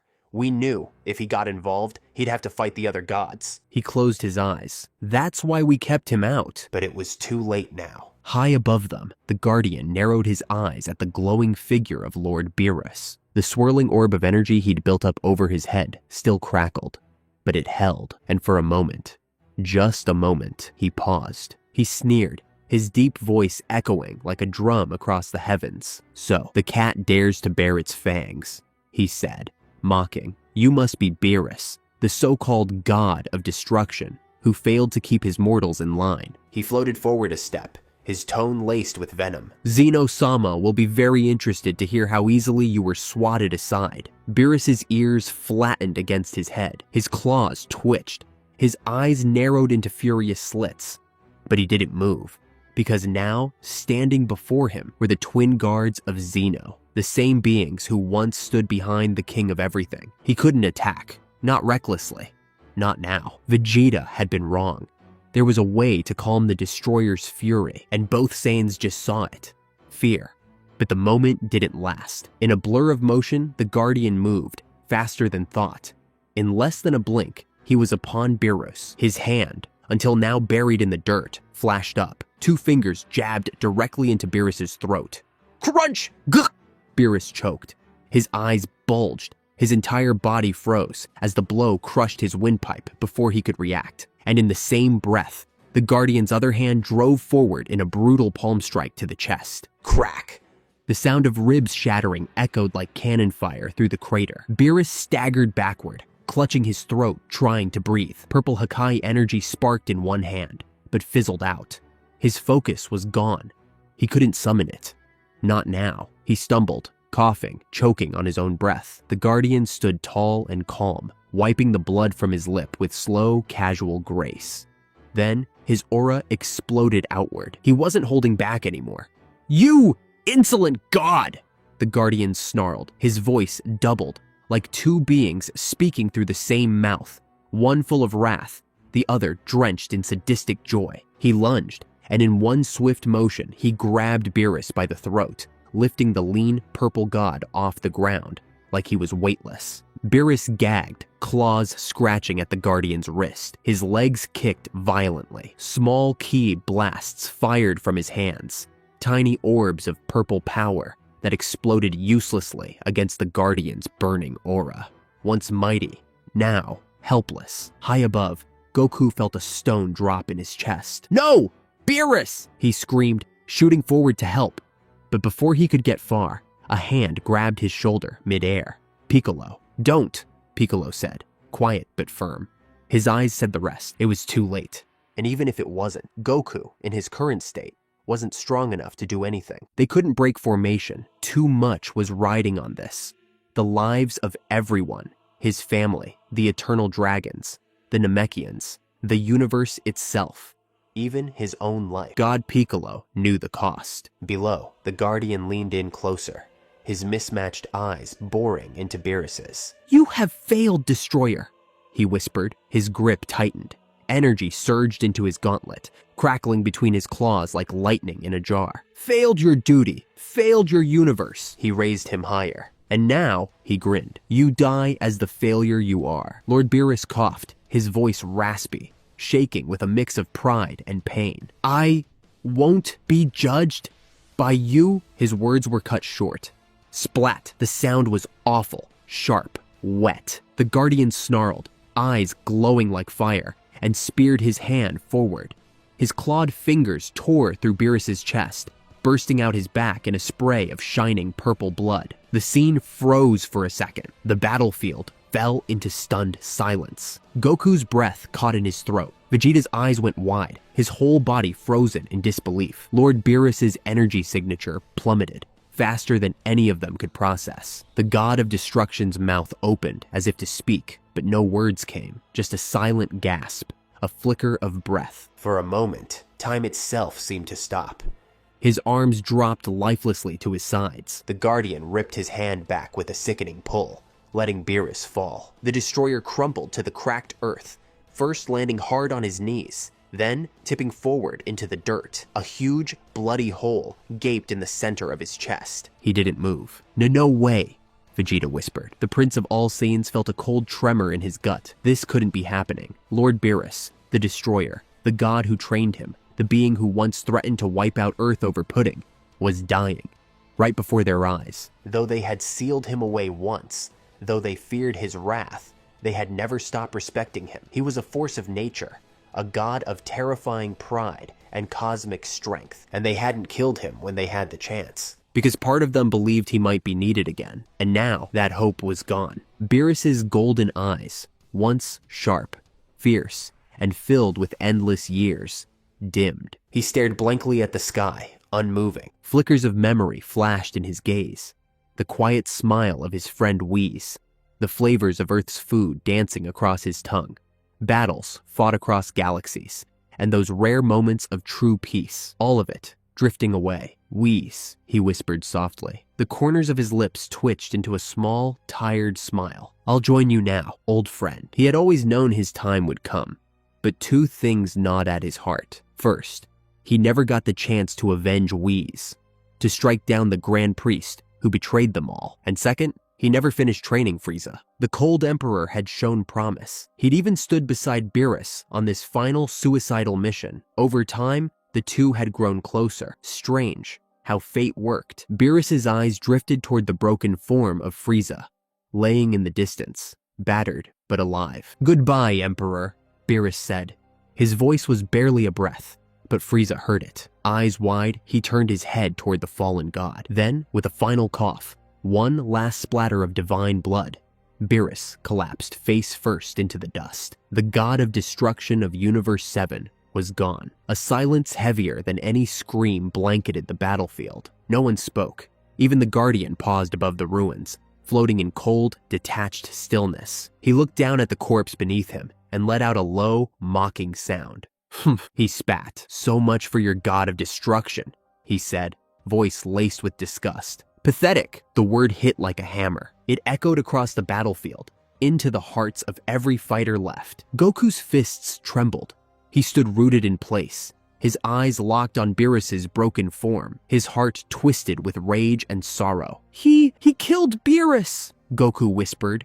His voice cracked as he said it, disbelief thick in every word. Vegeta stood just behind him, silent, jaw clenched so hard it looked like his teeth would break. His face twisted, not just in fury, but in raw, shaking shock. Part of him wanted to explode, to launch forward in a screaming charge, fists blazing, no plan, just payback. But a hand stopped him. Piccolo. He gripped Vegeta's arm, firm and steady. Calm down, Piccolo said, his voice low and clear. You burn through what little energy you have left, you're done. He looked at both Saiyans, Goku and Vegeta, with a sharp, measured gaze. We need you both, he added. Brohan and I, we can't hold him off much longer. He turned his gaze upward, scanning the battlefield with a cold, glowing smirk. His fingers curled, joints cracking like thunder. One god down, he said, mocking, his voice dripping with satisfaction. Now, who's next? As he began to rise into the air once more, the very world seemed to follow him. Chunks of earth, broken stone, and shattered pieces of the battlefield lifted with him. Caught in the swirl of his terrifying aura, the air itself trembled under the pressure. But before anyone could move, before even a word could form, a scream tore through the air. You bastard! It wasn't Goku. It wasn't Vegeta. It came from the far edge of the crater, raw, furious, and filled with a rage deeper than any Saiyan could summon. A dark surge of Kui exploded outward, like a volcano erupting in reverse. The blast came from a lone figure rising like a bullet into the sky. Frieza. The tyrant's body blazed with a storm of black and purple energy, his aura flickering with tiny white points, like distant stars trapped in a swirling hurricane. His scream echoed off the canyon walls, rage ripping through every syllable. He'd been unconscious, laid out by Brohan hours ago, body broken. But as soon as Beerus's life ended, something snapped. Was it the fear of death? The realization that he could be next? Or maybe it was deeper. Maybe it was because someone else had just killed the only being Frieza had ever truly respected. You killed the only being I've ever respected, Frieza shrieked, his voice nearly cracking. You destroyed my path to true power, my one chance to become the real emperor of Universe 7. His black form shimmered in the sunlight, a sleek, obsidian armor-like body with bulging muscle and divine energy dripping from his form like oil. Cracks of dark lightning zipped around his figure, warping the space near him. Every breath sent ripples through the atmosphere. Even the sky itself dimmed, as if the stars had pulled back in fear. Goku felt his gut twist. He clenched his fists, his hair shifting slightly from the force of Frieza's rising ki. He's been holding all of this back? Goku muttered. Even the Guardian raised an eyebrow, just a twitch, a flicker of interest, but Frieza didn't care. He wasn't looking for approval. He wasn't even looking for a fair fight. He wanted revenge. With a sudden boom, Frieza rocketed forward. His fist glowed with black light, charged to bursting. He aimed straight for the Guardian's jaw. Crack! The impact echoed like a sonic blast, so loud it cracked the sky. The Guardian's head snapped slightly to the side. He didn't grunt, didn't blink. Just slowly turned back and looked at Frieza. Was that supposed to hurt? He asked calmly. Frieza froze mid-air, eyes wide. What? His voice cracked, suddenly unsure. That can't be. I hit you with everything I had. But the truth was clear. Frieza was out of his league. This wasn't arrogance. This was a cosmic mismatch. The Guardian, one of Zeno's elite, was simply operating on a level far beyond anything Frieza had touched. Panic settled into the tyrant's golden eyes. In a burst of fear, he threw both hands to the sky. His aura twisted violently, then exploded upward. Black energy spiraled into the heavens like a tornado. Above him, the sky shattered with color and pressure as his ki gathered into a monstrous shape. It was Frieza's supernova, but not like the golden suns he once hurled at planet Vegeta. This one was different. This one was darker, a colossal black sphere, swollen with shadow and glowing purple lightning, formed above his palms. The very core of it pulsed with emptiness, like a black hole trapped inside a sun. The planet trembled. Air itself was being sucked upward toward the orb, the gravity so intense that even the clouds bent toward it. Down below, Piccolo's eyes widened. His cape flapped wildly from the pressure as he shouted over the roar. Is he insane? If that thing dropped, it wouldn't just destroy the battlefield. It would erase the entire planet. Maybe even more. Goku looked up, his face set in grim disbelief. Frieza had truly lost it. It would work, Goku said quietly. If this was anyone else. He clenched his fists tighter, but it won't even scratch him. The energy was real. The danger was real. But in this fight, Frieza was still outclassed. The Guardian's power was something else entirely. High above the broken battlefield, Frieza floated like a mad god, his body crackling with rage and energy. His hands were raised, his face twisted into a wild grin. The reflection of the black supernova shimmered in his crimson eyes, a massive, howling sphere of darkness pulsing with violet lightning and death. Burn in the abyss, he shrieked, and with a furious twist of his arms, he hurled the supernova straight down at the Guardian. The enormous orb roared through the sky, tearing open clouds like paper, trailing destruction in its wake. The pressure from the attack alone pushed the air out in every direction. It was no longer just an energy blast. It was a cosmic collapse shaped into a weapon. Down below, the Guardian lifted his head. For a brief moment, barely a flicker, there was something in his face. Not fear, but acknowledgement. Then, it was gone. His mouth twisted into a snarl of defiance. You think this will save you? With a grunt of power, the Guardian planted both feet into the fractured earth. Then, he raised his arms with perfect timing, palms slamming upward, and caught the supernova head on. Boom! The impact blasted dirt, rock, and debris outward in every direction. The ground beneath the Guardian caved in, forming a fresh crater beneath his heels from the weight of the attack pressing down. Above him, the orb strained and bulged, still roaring with energy as it clashed with his divine strength. Not bad, the Guardian muttered, arms tensed. His voice was calm, but it carried that edge, like he was almost impressed. For a being like him, this kind of power would have meant trouble for most gods of destruction, but not for him. The black supernova ground against his palms, pulsing, resisting, but not overcoming. Far above, Frieza bared his teeth and pushed even harder. Just die already, he roared, and the orb swelled, growing even more unstable. It howled with gravity and death. Lightning lashed out in violent arcs. The sky above was choked with swirling black clouds. The Guardian didn't flinch.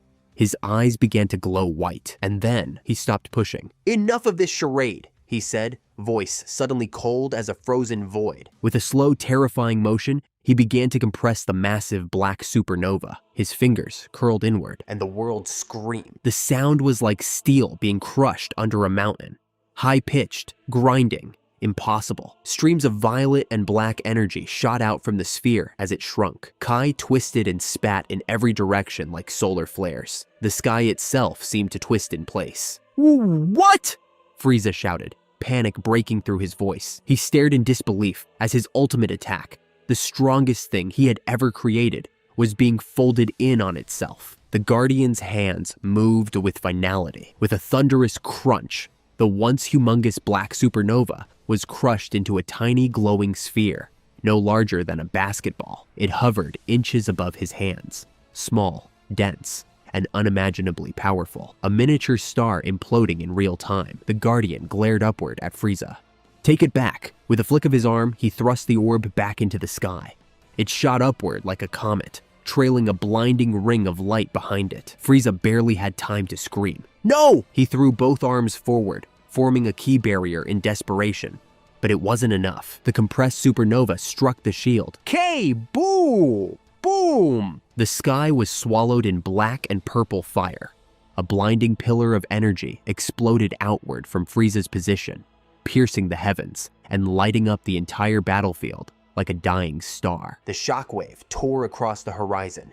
Even from miles below, the force felt like a full-force nuclear detonation. The entire planet quaked under the pressure. The land fractured. The air screamed. Mountains split in half. Oceans evaporated in a flash, and the fighters still standing could do nothing but hold on. "Get down!" Goku yelled, throwing his arms forward. In a flash, he formed a thick energy wall, wrapping it around the others. Behind him, God Piccolo snapped his own fingers, layering a second Kai barrier on top. Their energies overlapped, glowing like a fortress against the apocalypse. Vegeta and Gohan anchored the line, pushing back with every ounce of strength they had left, shielding the unconscious bodies of Gohan and Broly, still bound as one inside Gohan's fused form. Chunks of molten rock rained from above. Searing plasma lit up the edges of their shields. For a moment, it felt like the end of everything. The explosion raged on, longer than any of them could have imagined. And then, finally, mercifully, it began to fade. The sky was quiet. The blinding blast from Frieza's black supernova had finally faded, leaving only trembling air and swirling smoke. Every warrior on the ground lifted their eyes, scanning the sky for a sign. For a long breath, nothing moved. Then, through the thick curtain of black smoke and glowing embers, a single figure dropped. Fast. Frieza. He fell like a meteor. His once perfect, polished black form now shattered and burned. His bio-armor was scorched, cracked wide in places. One horn was gone, completely vaporized. Half of his tail had been torn away by the blast. His right arm was missing below the elbow. And his eyes, his blood-red eyes were wide with shock, the pupils twitching. His mouth hung open, caught in a silent gasp of disbelief. No words came, only broken air. But the Guardian was already there. Boom! In a flash of lightning and energy, the Guardian blinked into view, appearing directly in Frieza's path mid-fall. With perfect precision, he drove his knee straight into Frieza's gut. Wham! The impact folded Frieza around the Guardian's leg, like a crumpled piece of metal. A burst of blood splashed from the tyrant's lips. But the Guardian wasn't done. He raised both hands over his head, fingers locked, and brought them crashing down onto Frieza's back. Thoom! The double hammer strike sent Frieza hurtling straight down, his limp body spinning through the air like a dead star. Boom! Frieza's broken form smashed into the ruined battlefield below, kicking up a cloud of dirt, debris, and twisted energy. Another crater opened up. A deep, smoking hole scorched into the earth. Dust billowed. The heroes watched from afar, silent, grim, and cold. Even after all of Frieza's power, his terrifying new form, his unleashed wrath, it hadn't been enough. Not even close. Inside the crater, something stirred. A faint ripple of movement. A groan. Frieza was still alive. Barely. With his one remaining arm, he pressed a trembling hand against the cracked ground and tried to lift himself. His body was a mess. Chunks of armor missing, blood oozing from his chest and shoulder. His energy so low it barely flickered, but his spirit, that stubborn, hateful fire, it hadn't gone out yet. I am Lord Frieza, he gasped, his voice wet and hoarse. I will not be defeated by the likes of... His words choked off into a gurgle. Only one of his eyes could still open, and it was full of tears.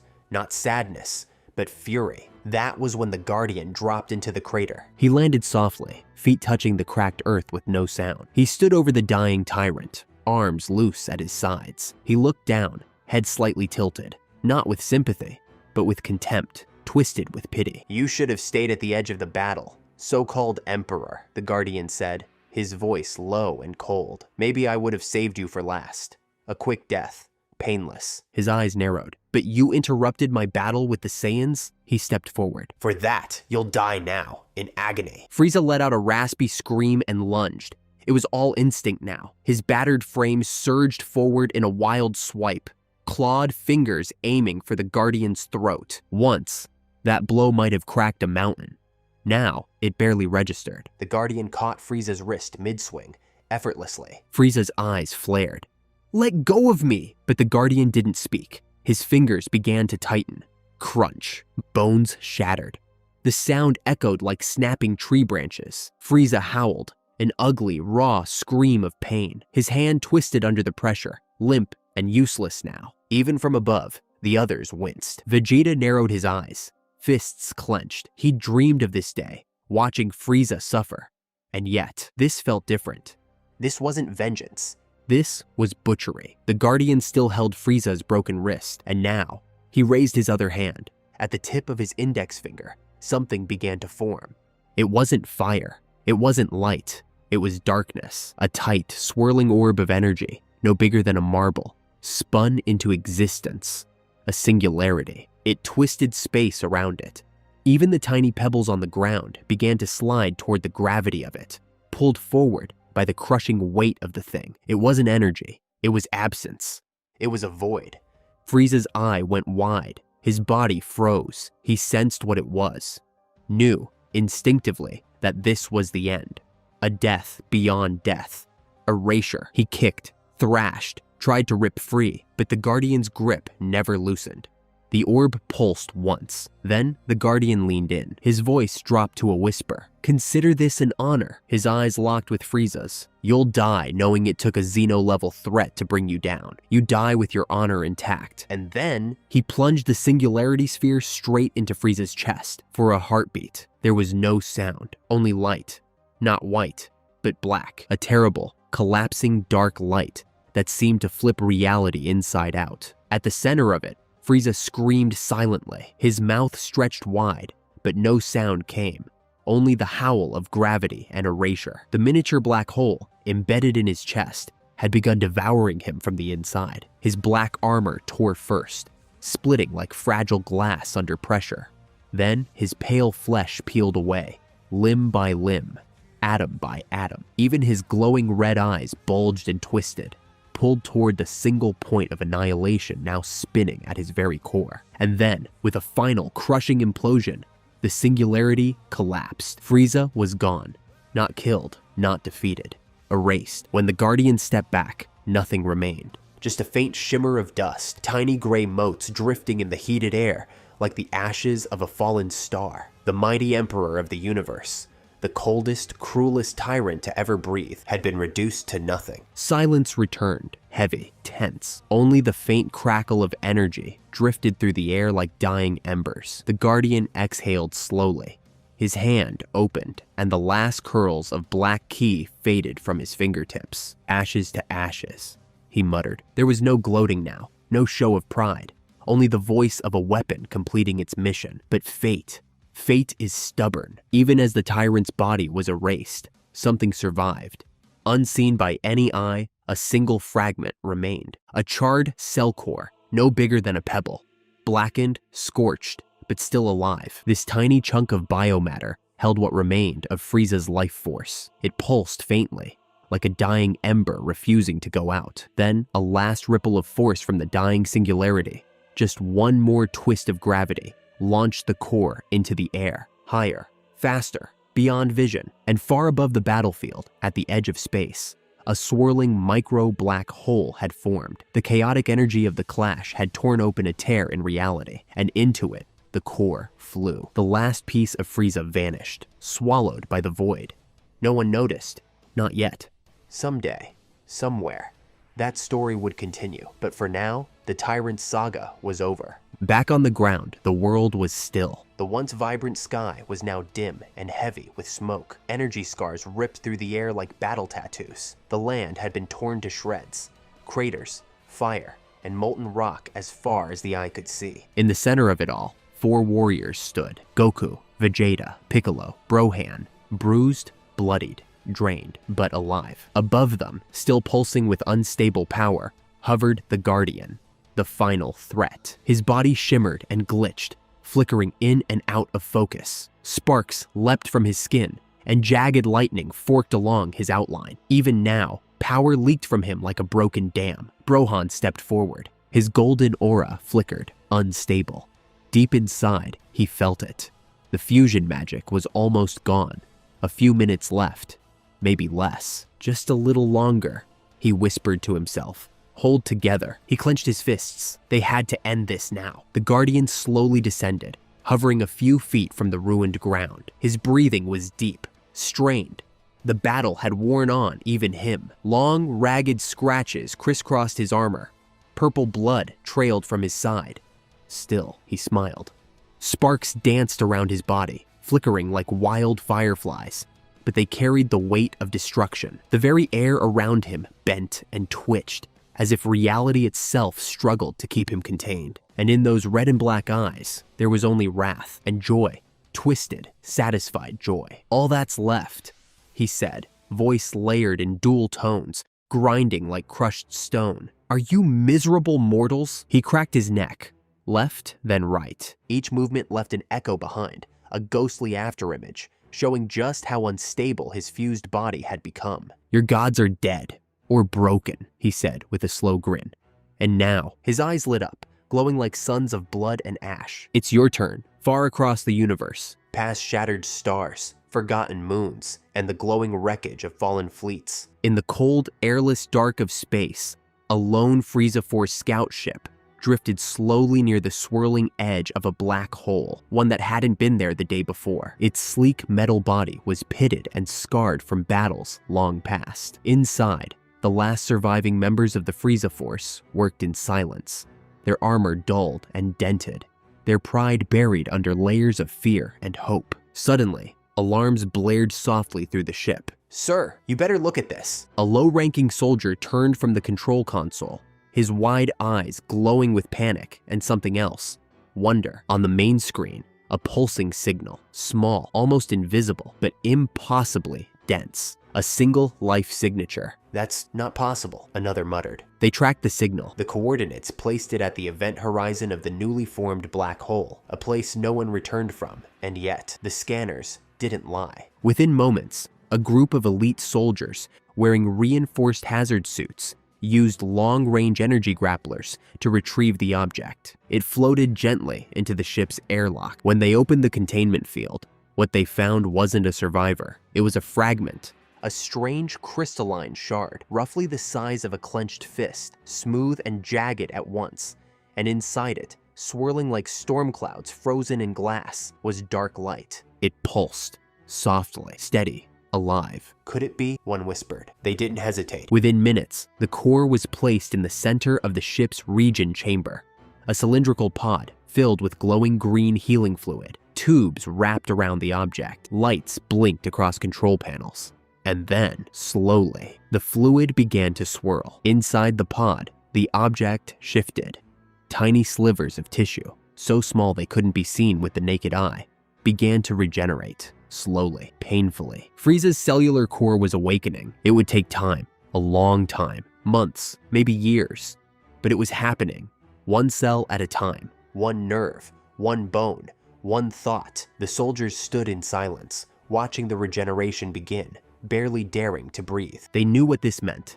Their emperor, their true emperor, had survived. Even oblivion couldn't kill him. And someday, when the time was right, he would rise again. Not as he was, but as something far, far worse. Stronger, smarter, furious beyond imagining. In the quiet darkness of space, inside that small regen pod, Frieza's remains floated, drifting like a ghost in green light. And deep within the swirling chamber, something opened its eye, waiting. The wind was unnaturally still. Not even the smallest grain of dust dared to move. The battle-worn land was cloaked in silence, broken only by the slow echoes of disbelief. The Saiyans stood frozen. Goku, Vegeta, Broly, and Gohan, all their eyes locked on the aftermath. Their bodies trembled, not in fear, but in pure, raw rage. A god and an emperor had just fallen. Lord Beerus and Lord Frieza, reduced to nothing in under a minute. An eerie, dreadful calm hung in the air, and then Goku snapped. "How could you?" he roared, his voice thunderous. "Lord Beerus, he was one of you, a deity, and you killed him like he was nothing." Vegeta stepped forward, fists clenched, jaw tight with emotion. "He spared Earth," Vegeta muttered, voice low but steady. "He didn't have to, but he did. He said it was for the food.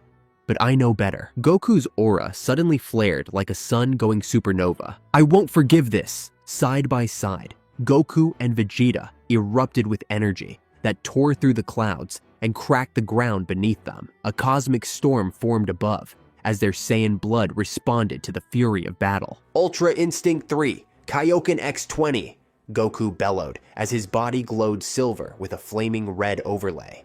His energy vibrating at a frequency even space itself seemed to react to. "Ultra Ego Time 3, Vegeta answered, the purple energy crackling over his form like an unstable god's wrath, his eyes fierce and wild. This was all their tired bodies could handle after years of endless battle. They knew, deep down, it might not be enough, but doubt had no place in war. Suddenly, "No, not yet!"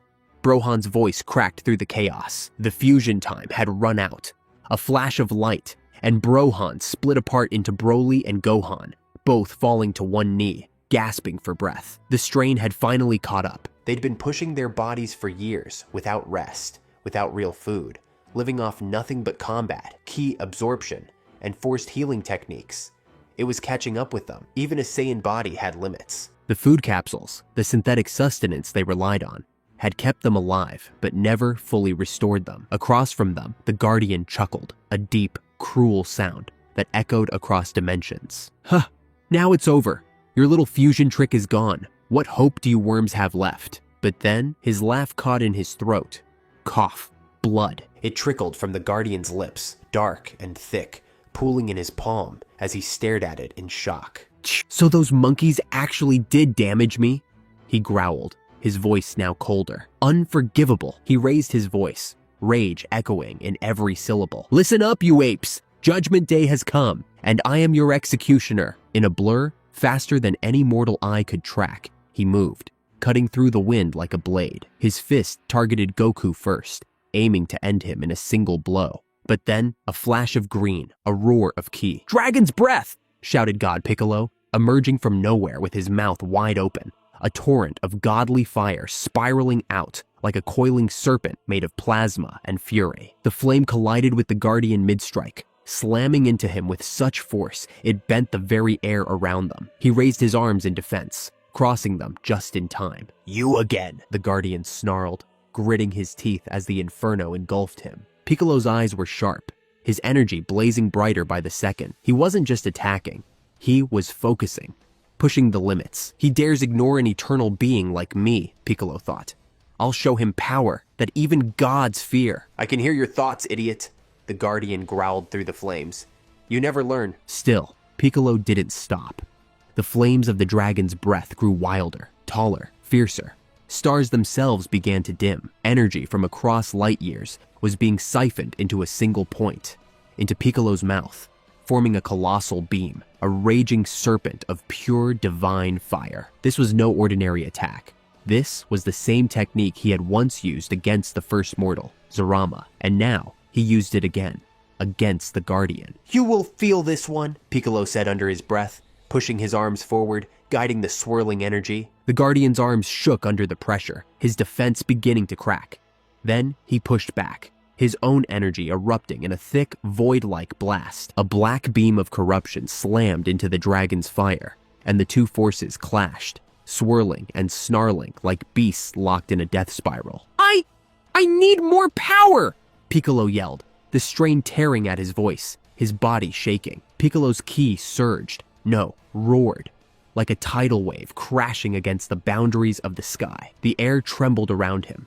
Lightning-like streaks of golden-green energy crackled across his arms and shoulders as something ancient stirred within his body. A glowing spiral formed at the center of his chest, his breath slowing, focused. Then, a spiraling inferno of energy burst forward from his mouth and fingertips at once. But this wasn't just his dragon's breath, nor was it only his signature special beam cannon. This was something new, something divine. Special beam dragon's breath. Piccolo's voice thundered across the battlefield, layered with the deep resonance of draconic power. The technique expanded outward in a massive cone of light and spiraling force, swirling violently like a godly vortex. It carved through the air and space like a cosmic drill, the colors of green and crimson blending into blinding brilliance. You could feel it. His ki wasn't just strong, it was alive. Vegeta stood rooted, eyes wide, hair rustling wildly from the gale force winds created by the blast. I see it, but I don't believe it, he muttered. Piccolo, now glowing with an aura so immense it seemed to stretch to the heavens, communicated without speaking. His voice echoed inside Vegeta's mind. Vegeta, stop staring. Act a dot. Vegeta's eyes snapped wide open. Piccolo?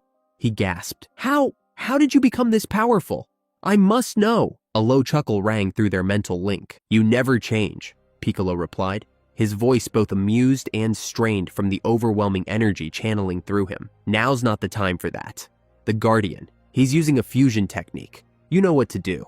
This attack alone won't kill him. It's just buying us time. Use it. Down below, Broly and Gohan stood stunned, their bodies still, their instincts silent for the first time in battle. The shockwave from Piccolo's attack licked their faces like wildfire. Is this really the same attack? Broly muttered, eyes locked on the radiant vortex devouring the sky. The enormous blast pushed against the Guardian, forcing him back, inch by inch, every second feeling like an eternity. His eyes squinted, body trembling, arms raised against the unrelenting energy that scorched his skin and shredded the very air around him. From deep within the mind of Wukong, a voice echoed quietly. I told you that Namekian was capable of more. His mental tone was calm, kingly, even proud. A king like me just knows these things. His voice trailed into thought. When he had first seen Piccolo's technique, it reminded him of a name from ancient memory, Zalama, the first Namekian. Back then, the move was a shadow of Zalama's power, but now it stood equal. He's done it, Wukong whispered to himself, awe coloring his voice. This Namekian has ascended. The Guardian screamed in frustration, his aura flaring, but it was no use. The light from the special beam dragon's breath seared across his body, flaying the energy from his form. He clenched his teeth as blood spilled from his lips again. Such power, he growled. From a mortal like him, he coughed violently. More blood. Damn it! Those Saiyans. Their attacks earlier, they've done more damage than I thought. Piccolo's voice rang out again, loud, clear, and urgent. Now, Vegeta, do it, now! In a flash of light, and barely a whisper of movement, Vegeta shot forward, faster than thought. His hand snapped out and touched the Guardian's shoulder. Time seemed to freeze. The Guardian's body jolted. His eyes widened in disbelief. He hadn't sensed Vegeta's approach, not because Vegeta was too fast, but because his mind had been rattled, his spirit overwhelmed by Piccolo's assault. He had dropped his guard. Vegeta leaned in close, his voice like a dagger. Your carelessness was a fatal mistake. A smirk formed on his face as the Guardian slowly turned his head to look at him, eyes filled with shock, but it was already too late. Spirit fission! Vegeta roared, his hand pulsing with golden light as he slammed it into the Guardian's chest. The effect was instant, like lightning ripping through the sky. The massive divine fusion shattered, its energy bursting apart in a blinding flash. The swirling, godlike aura collapsed. What was once an unstoppable singular force was now two separate beings once more. Raiko and Cairo, the twin guards of Zeno. Raiko staggered, his body reeling from the forced separation. What? How could this be? Cairo caught his balance faster. His voice was steady, even through pain. Brother, focus! But it was already too late. Piccolo's attack, Special Beam Dragon's breath, was now upon them. The massive, spiraling dragon's energy struck the twins head on. Now that their fusion had been undone, their massive power boost vanished. Worse, their internal injuries, once muted by the fusion's shared body, came crashing back in full force. The pain hit like a hammer. Both divine warriors dropped to one knee, their teeth clenched, blood seeping from the corners of their mouths. Still, they were no ordinary beings. These weren't just mortals. They were deities, the twin guardians, protectors of Zeno himself. And their wrath was far from over. "I'll kill you all!" Raiko shouted through clenched teeth, his voice cracking the air like thunder. He stumbled through Piccolo's beam, raising one trembling arm, and fired. A burning white beam shot from his palm, slamming into the center of Piccolo's spiraling blast. For a second, everything stood still. And then, boom, the two beams collided. The balance shifted. Cairo, calmer but just as deadly, stepped forward beside his brother. "We're not done yet," he raised his hand. Divine collapse. A second blast joined Raiko's, colliding with Piccolo's energy. Now, together, the twins began to push it back. God Piccolo gritted his teeth, sweat pouring down his face. The swirling light of his special beam dragon's breath began to tremble, then shrink, then bend backward toward him. He was struggling. His muscles burned. His breathing grew heavy. Until Big Bang Kamehameha! Goku's voice erupted across the battlefield like a clap of war drums. In his gleaming silver form, Ultra Instinct 3, cloaked in Kaioken times 20, Goku soared through the sky with a trail of red lightning behind him. His hands were clasped, his attack already spiraling forward, a perfect fusion of Vegeta's explosive power and his own mastery of technique. Right behind him, Vegeta flew in hot. "Hakai, infused final flash!" he yelled, hurling a massive purple and gold blast that crackled with raw destruction energy. Then came Gohan. "Ultimate Ki fused Maiden Ki!" he shouted, his aura glowing with a bright blue fire, his palms sending forth a swirling, sharp-edged wave of energy that moved like a blade in flight. And finally, Broly. But Broly didn't charge alone. He had summoned a clone, crafted through sheer ki mastery and molded using the Monkey King's staff, a gift from Wukong's techniques. The clone grinned beside him, mimicking his every move. The two Brolis pressed their palms together, chakra synced, aura roaring, as energy built between them like a swirling storm. Gold and green light merged. Then, "Body of 1,000 spears!" Broly roared. The ball of energy above him split apart like a firework, exploding into thousands of tiny staffs, each one barely bigger than a needle, but carrying the weight of a mountain, each infused with chakra, ki, and rashi, the elemental power inherited from Piccolo's dragon fusion. With a flick of his wrist, Broly pointed downward. The command was clear. The sky rained destruction. Shh! Tot! Tot! Tot! Tot! The staffs rained down from the heavens, glowing like shooting stars. At the same time, Goku's beam, Vegeta's Hakai Final Flash, Gohan's refined Ki Maiden, and Piccolo's re-energized Dragon's Breath all collided with the twins at once. Gah! The Guardians screamed as the attack struck. From all sides, all elements, all angles, their bodies were crushed under the pressure, their forms lit by blinding lights of every color imaginable. They couldn't maintain their counterattack. Their beams stuttered, then stopped. The battlefield was bathed in chaos and beauty. Light swirled, power screamed, the sky bent. The Guardians were completely engulfed. From above, the mix of energies surged. Chakra from Vegeta, Ki from Gohan, Aquafoam from Goku, and now Raishi, the breath of the dragons, from Piccolo. Each warrior represented a force of nature, and Piccolo had become something else entirely. Because when he fused with the eternal dragons, he hadn't just gained strength, he inherited essence. Raishi, the elemental current of dragonkind, as chakra is to demons, and mana is to angels. Raishi is to the dragons. Raiko roared through the burning light. "I won't let it end like this." And then, something unexpected happened. Cairo moved. His body cracked and burned, but he lunged through the chaos, through the destruction itself. With a shout, he pushed Raiko from the center of the blast. "No!" Raiko screamed. "Brother!" Cairo looked back only once, his face calm, accepting. Then, the energy swallowed him. The ground split open from the force of impact as Raiko hit the surface below, bouncing hard off the earth, tumbling through stone and ash. He tried to rise. He tried to get back to his feet, but it was too late. Too much power, too much loss. Cairo was gone.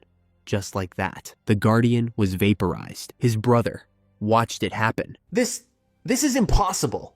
Raiko roared into the sky, his voice tearing through clouds like a war cry of a god losing his mind. That scream, it wasn't just pain, it wasn't just rage, it was loss. It was grief ripped open and set on fire. As his cries echoed into the heavens, his power exploded in all directions. The sky cracked, and a whirlwind of deadly force spiraled outward from his body, like a collapsing star going nova. Wind blasted outward in waves. Entire plateaus shattered into dust. Craters formed just from the pressure of his energy spiraling upward. Raiko had snapped. He was going berserk, and that was very, very bad. The air itself grew heavy, dense with a chaotic energy that made it hard to breathe, hard to move. The power he released was no longer clean or divine. It was wild, broken, tainted by his fury. "He's out of control," Vegeta muttered, sweat trickling down his brow. The others could feel it too. Goku's eyes narrowed. His breath slowed. Then suddenly, his glowing form flickered and collapsed in on itself. Flash, Ultra Instinct vanished. He dropped back down to his base form, his body visibly shaking from exhaustion. The others followed just as fast. Vegeta's Hakai aura disappeared in a snap. Gohan's ultimate ki faded like a dying flame. Broly's golden fury cracked and dimmed. Even Piccolo, his draconic form flickering with residual Reishi, fell to one knee as his aura went quiet. They had all given everything they had. Every ounce of energy. Every last attack. That team combo, they had banked it all on that one final strike. "No," Goku whispered, teeth clenched. His fists trembled. "Not now. We were so close!" Gohan shouted, slamming his fist into the ground in frustration. His voice echoed with helpless anger. They'd hit Raiko and Cairo with everything. That combo wasn't just powerful. It was perfect. But still, one survived, and now their stamina was gone. Their bodies were still standing, but they weren't in fighting shape anymore. They were mortals, warriors with limits, and those limits had finally been reached. "You killed him!" Raiko's voice cut through their thoughts like a knife. "You killed my brother!" His aura snapped around him like a black flame, pulsing wildly with red arcs of lightning. Hatred twisted every word. Pain etched into every syllable. "You touched what mattered most to me," he said, eyes glowing like dying stars. Then his hand raised, trembling not from weakness, but from rage. "Now I'll take what matters most to you." Time slowed. Goku's eyes widened. Vegeta's breath caught in his throat. Even Broly and Gohan froze. They knew exactly what he meant. Their families. Raiko shifted into a combat stance.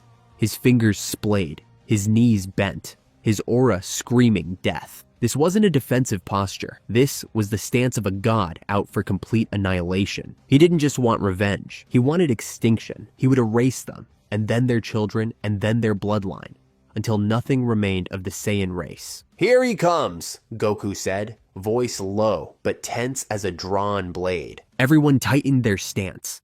Their eyes locked on Raiko, but in focusing all their attention on the enraged guardian, they missed something else, something far worse, something crawling in the shadows. Just beyond their field of view, hidden in the broken terrain of the battlefield, something moved, silent, sticky, creeping like a living shadow. It looked like a piece of flesh, soft, pink, and oddly stretchy. It slithered like gum across the ground, avoiding the light, sticking to shadows. It was familiar, like Majin Buu's gelatinous form from years ago. But this wasn't Buu. It was something else entirely.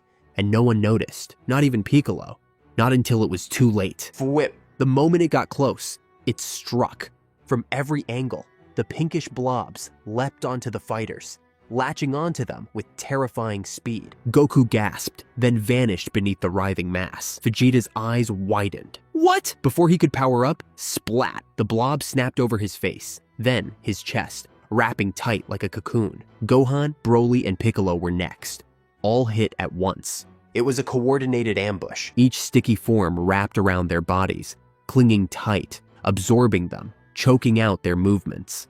It was like gum laced with energy seals, binding them at a cellular level, like Buu's absorption, but faster, crueler, smarter. They hadn't sensed it. They had been so caught up in emotion, in rage, in the grief of the battle, that they'd let their guard down, And now they were paying the price. The battlefield exploded with panic shouts and struggling energy as each warrior fought against the strange, suffocating trap now wrapped around their bodies. Gohan was the first to feel it, that feeling. Something about this. It was too familiar. His heart pounded in his chest, not just from fear, but from recognition. He'd seen this before, long ago. This was the same kind of gum-like substance that Majin Buu used when he absorbed him back then. But this was worse, more refined, stronger, intelligent. And now, Every Saiyan was trapped. Goku, Vegeta, Broly, Gohan, and even Piccolo, all of them were fully engulfed from head to toe in a sticky, purplish cocoon. It bound them tightly, like a second skin. The more they fought, the tighter it wrapped around them.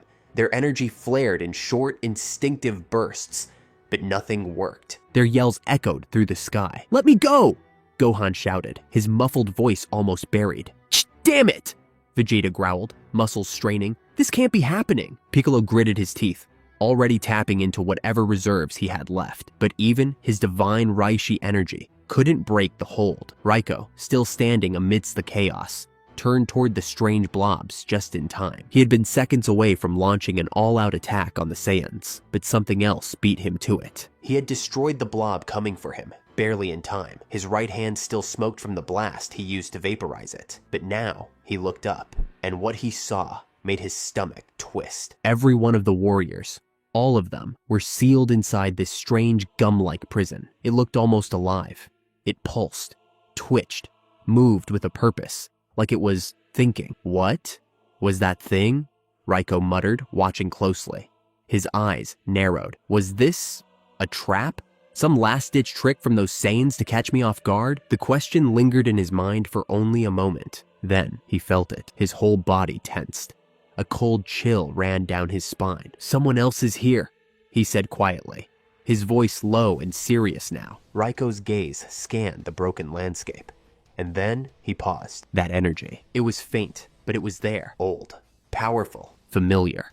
All noise stopped the moment the blobs fully closed around their victims. Then something horrifying began to happen. The purple blobs started moving toward each other, crawling, stretching, slithering like sentient creatures with a shared goal. And when they touched, they fused. One by one, the blobs merged together, twisting and melding until they formed a single shape, a single being. The shape stood upright. It glowed with energy. It radiated hatred. A deep, echoing laugh thundered across the battlefield. "Finally! Success!" The voice rang out, high and wild and full of madness. "I've done it! I've finally reached the power I need to defeat Zeno himself, all thanks to these foolish mortals who actually thought they killed me." The clouds above parted from the sheer pressure of his presence. Raiko's face went pale. "No! No way!" From the center of the fusion, the shape became clearer. The aura burning off his body was unnatural, like a storm made of souls. His skin shimmered, flickering between forms, traits, and energies he had stolen. There was no mistaking it now. It was Zarama, the first mortal. The one who was supposed to have been killed, destroyed by God Piccolo. But he was here, in the flesh, very much alive. Only now, stronger than ever before. Zarama grinned, his energy stretching out in waves of colorless heat. Like Majin Buu, he hadn't died. Instead, he had evolved. His body worked similarly, absorbing fighters, stealing their essence, copying their strengths. But now, Zarama had taken that concept to a god-tier level. He had attained Super Zarama form, and within him, he now contained everything. "The gods thought I was finished," he spat. "Even Zeno looked down on me. But look at me now." His arms spread wide as energy crackled around him. "I've absorbed the primordial demons, the gods of destruction, even Belmod, the Grand Priest, and now the Saiyans and God Piccolo." He clenched his fists, his body glowing with raw, chaotic force. "This was always the plan," Zarama said, laughing darkly. "I gave those mortals power during their battle against the angels and destruction gods. Not out of mercy, not out of hope." His eyes flashed. "I gave them power so I could absorb them afterwards." Raiko stood frozen. He hadn't seen it. None of them had. Not even Zeno. "You all underestimated me," Zarama roared, pointing directly at Raiko now. His finger pulsed with energy. And now, you're next. Suddenly, the scene changed. Everything faded to red. A space filled with pulsating fleshy walls and glowing veins. The air was thick, heavy, alive. We were now inside Zarama's body. A hellish dimension, part stomach, part soul trap. And there, suspended in midair, hung Goku, Vegeta, Piccolo, Gohan, and Broly, each sealed inside separate cocoon-like pods, constructed from Zarama's living, gum-like tissue. Their faces were calm, unconscious, breathing, but barely, alive, but comatose. This was their fate, the fate of Earth's greatest warriors, trapped inside a living prison, absorbed by the first mortal. How will they escape? Can they escape? Or is this truly the end of their journey? Find out in the next episode. A low, haunting hum crept through the void, slow and eerie, like the breath of something massive, ancient, and far from dead. It wasn't a hum of life, but of something stuck between life and death, something older than stars. In the twisted folds of Zarama's absorption realm, time didn't pass. It bled. Here, reality was no longer built from matter and logic. It pulsed. The ground wasn't solid. The walls weren't stone. Everything breathed. The entire world beat like a heart sealed in a cage of nightmares. Wet, veiny, red, like they were inside the chest of some forgotten titan. And every inch of it pulsed with a soundless scream. 5 warriors hung high in the air, scattered like fallen gods. Not chained, not wounded, sealed. Each body was swallowed in a writhing cocoon of organic tissue, tight, pulsating shells that gripped their forms like leeches, fleshy parasites, draining energy by the second. They fed, slow, patient, and without end. No light, no movement, no sound. Just a heavy silence, thicker than death. But within that pitch black, something still shimmered. A spark. It wasn't physical. It wasn't seen. It was remembered. Wukong, not his body, his will. A fragment of the Monkey King's divine essence had embedded itself, deep, deeper than Zarama's power could reach, hidden inside the soul of the only vessel strong enough to hold him, Broly. No voice echoed, no sound filled the void, but in the silence, something called, a whisper, a rumble, a command. Broly, awaken. Broly, wake up, boy. Your god commands it. The words were calm, but absolute. They struck the soul like a divine bell rung in an empty temple. Still, no response. Broly's massive body hung limp in his cocoon, muscles slack, aura non-existent. His spirit had retreated somewhere far beyond reach, so deep that even the cosmos had forgotten his name. Wukong's voice sharpened, no longer gentle. Don't make me do this the hard way. He stood now in Broly's inner world, a pure white expanse that stretched beyond sight. No ground, no sky, just endless nothing. A blank, sacred void. Wukong clenched his fists. Divine fire crackled across his furred arms. Sparks danced off his red tail. Frustration boiled beneath the surface. If this kid dies, I get sealed back in that damn mountain. Again. Another 1,000 years. Stuck. Watching. Rotting. He exhaled sharply through gritted teeth. And even if I do wake up, who's to say the next one has his raw strength? Broly's not just some Saiyan. He's a vessel. A 1 in a million living key. His boots sent tiny ripples through the white void with every step he took. The stillness of this place only amplified his fury. He wasn't pacing because he was nervous. He was calculating. I won't let it end like this. But Broly wasn't unconscious. No, he was locked inside himself, shackled by emotion, trapped in the deepest recesses of memory, where sorrow burned so fiercely it had overwritten reality itself. If Wukong could find that wound, the deepest scar, he might crack it wide open. He stopped, raising one hand. His fingers ignited with glowing fire, golden light licking around them like hungry flame. He didn't listen with his ears. He listened with his soul. Around him, anger, grief, terror, the essence of trauma. Then suddenly, he felt it. A spike, a scream without sound. It crashed into him like thunder, pure, screaming sorrow. His eyes flared open. A slow, dangerous grin spread across his face. There you are. Reality twisted. The white world folded in on itself, like a scroll being yanked into a storm. Wukong stomped, and energy exploded from beneath his feet, launching him headlong into the spiral, a tunnel of emotion swallowing him whole. Then, snap. Color returned. He was no longer in white. Now, a canyon, cracked, scorched, dry. The sky above burned orange, painted with windswept dust. Rocks howled beneath a harsh breeze. The place stank of memory, of pain long buried but never healed.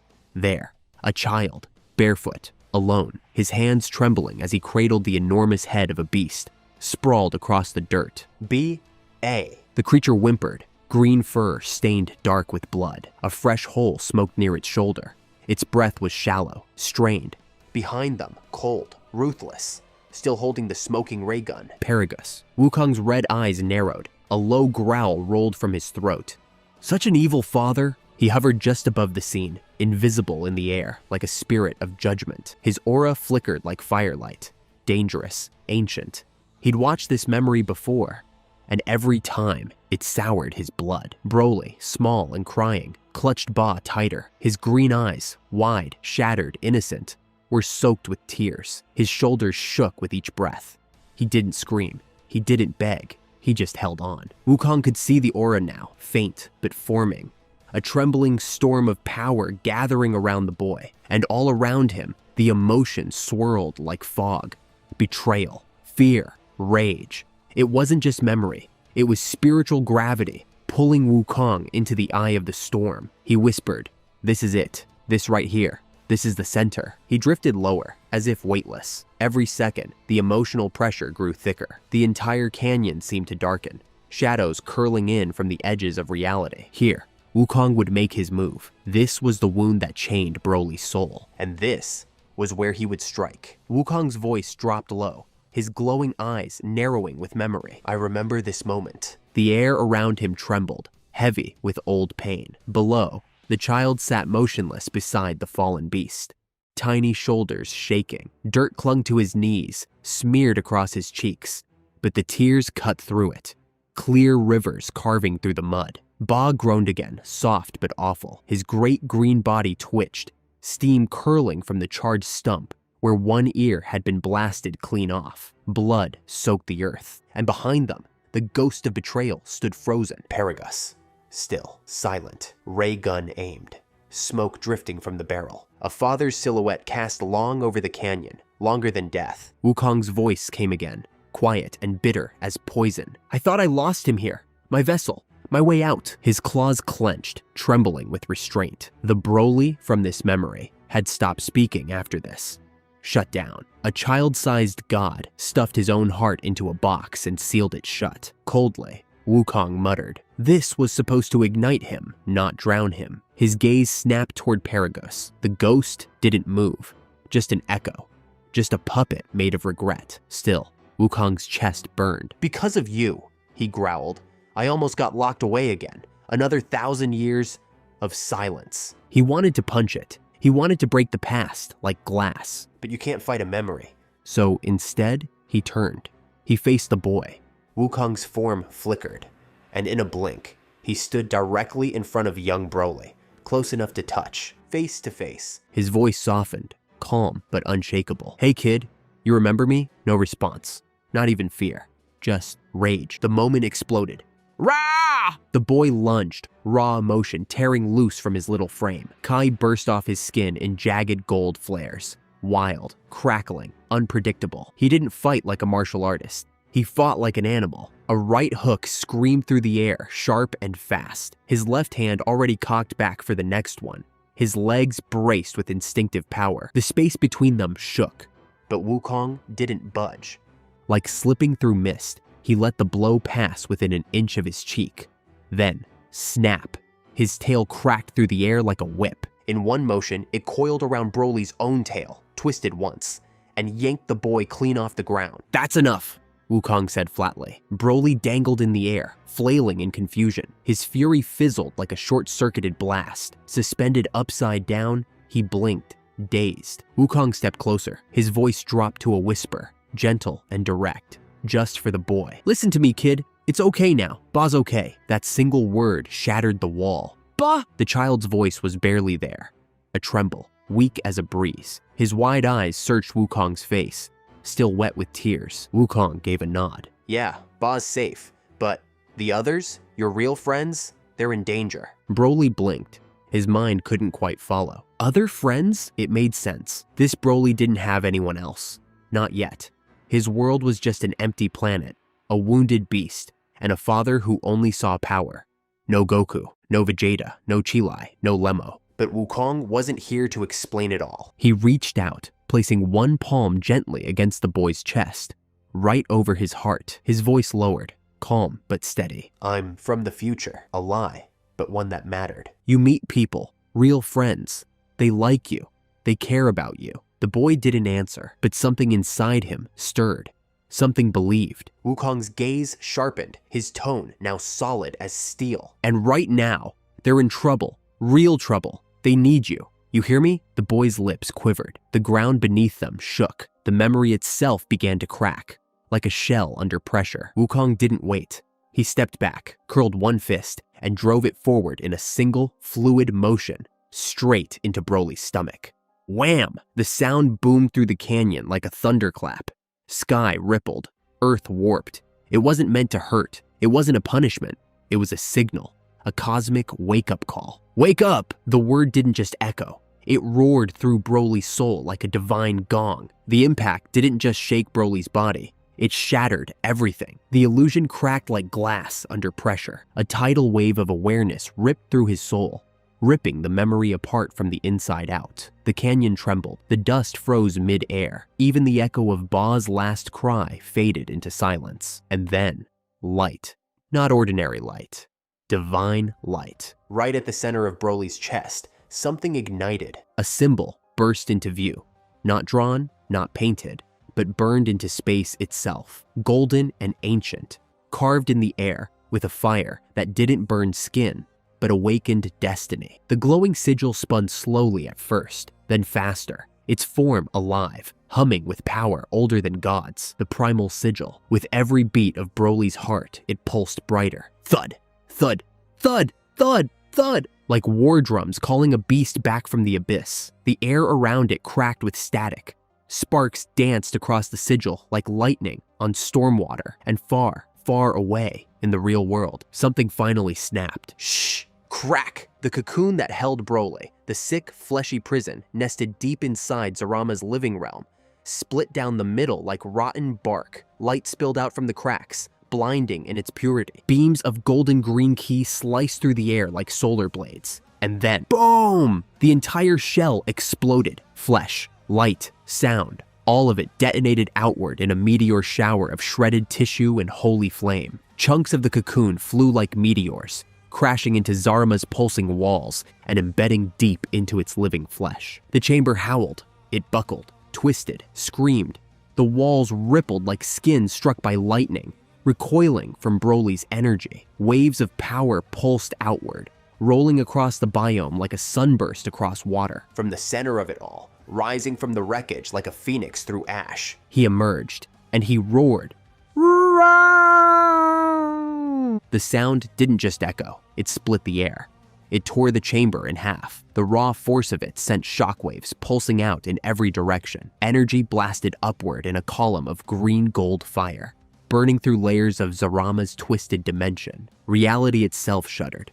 Broly hovered there, glowing like a star about to go nova. His body steamed, muscles flexed and massive. Kai poured off his skin like mist from boiling water. His breathing was heavy, but measured. His aura flared wild, snapping and swirling with streaks of gold and jade. But this time, his eyes weren't blank. They were clear, furious, but focused. Not lost in instinct. Not drowning in rage. Broly had awakened. He drew a breath, controlled, deep. His voice came firm, calm, but beneath the calm was fire. Thank you, Your Majesty. The words hit like a boulder dropped in still water. And Wukong, he blinked. Not because he didn't hear it, but because he did. That voice. It wasn't the voice of a wounded child anymore. It wasn't even the voice of the beast he once knew. No, that was the voice of a warrior, a full-blooded Saiyan, awakened and aware. Wukong's brow arched, a slow smirk tugging at the corner of his mouth. Your Majesty? He tilted his head, genuinely caught off guard. He wasn't used to that kind of respect, especially not from Broly, and especially not from Saiyans. Scratching the back of his neck with one clawed finger, he finally let out a short laugh. Pfft. Ha! Nah, kid. Don't call me that. I'm not some geezer sitting on a throne. Just call me King. King of the Saiyans. That's got a better ring to it, don't you think? He dropped his boots down into the air, planting himself mid-hover. His red cloak whipped in the wind, flicking around him as the shockwaves from Broly's awakening continued to spiral outward, twisting the air into a burning maelstrom. The whole realm was still trembling, like even Zarama's realm wasn't sure how to contain what had just been reborn inside it. But Broly didn't even flinch. He stood straight, chest rising and falling with steady rhythm. Green aura curling around him like a dragon in the sky. His eyes, now bright with emerald fury, locked straight ahead and narrowed. There's only one king, my lord. His voice was cold, razor sharp. And it's that arrogant fool over there? He jerked his chin toward the far edge of the battlefield. Right at Vegeta. Wukong's grin faltered, just slightly. It landed like a jab to the ribs. Precise, director, and weirdly polite. Broly's tone softened, but it lost none of its force. My respect for you has grown, Wukong. I see you now for what you really are. He nodded, slow, a sign of thanks. But then his eyes narrowed again. But I can't call you anything higher than your role. Wukong blinked once, turned his head, covered the tiny twitch of his smirk with a low breath. Ow, well said. A low chuckle followed. Software, almost proud. These Saiyans, he muttered under his breath. They're finally starting to recognize greatness. I like these ones. That moment, brief as a spark, hung in the air like a held breath. A strange flicker of warmth passed between god and warrior, just for a second. But the storm beyond it never stopped brewing. Because while Broly's cocoon had just shattered, while his soul had just awakened, the battlefield itself had been burning in silence. And not from chaos, but from a slow, suffocating end.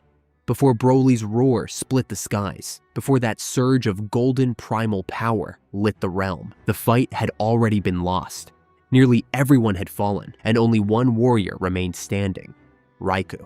Scorched, bleeding, breath ragged. His armor barely clung to his frame, cracked in too many places to count. Purple bruises spread across his arms. Ki flickered in patches. His stance wavered, but he didn't fall. Across from him stood the monster of this realm, Zarama. No longer just a name whispered in divine fear. No longer myth, now fully awakened.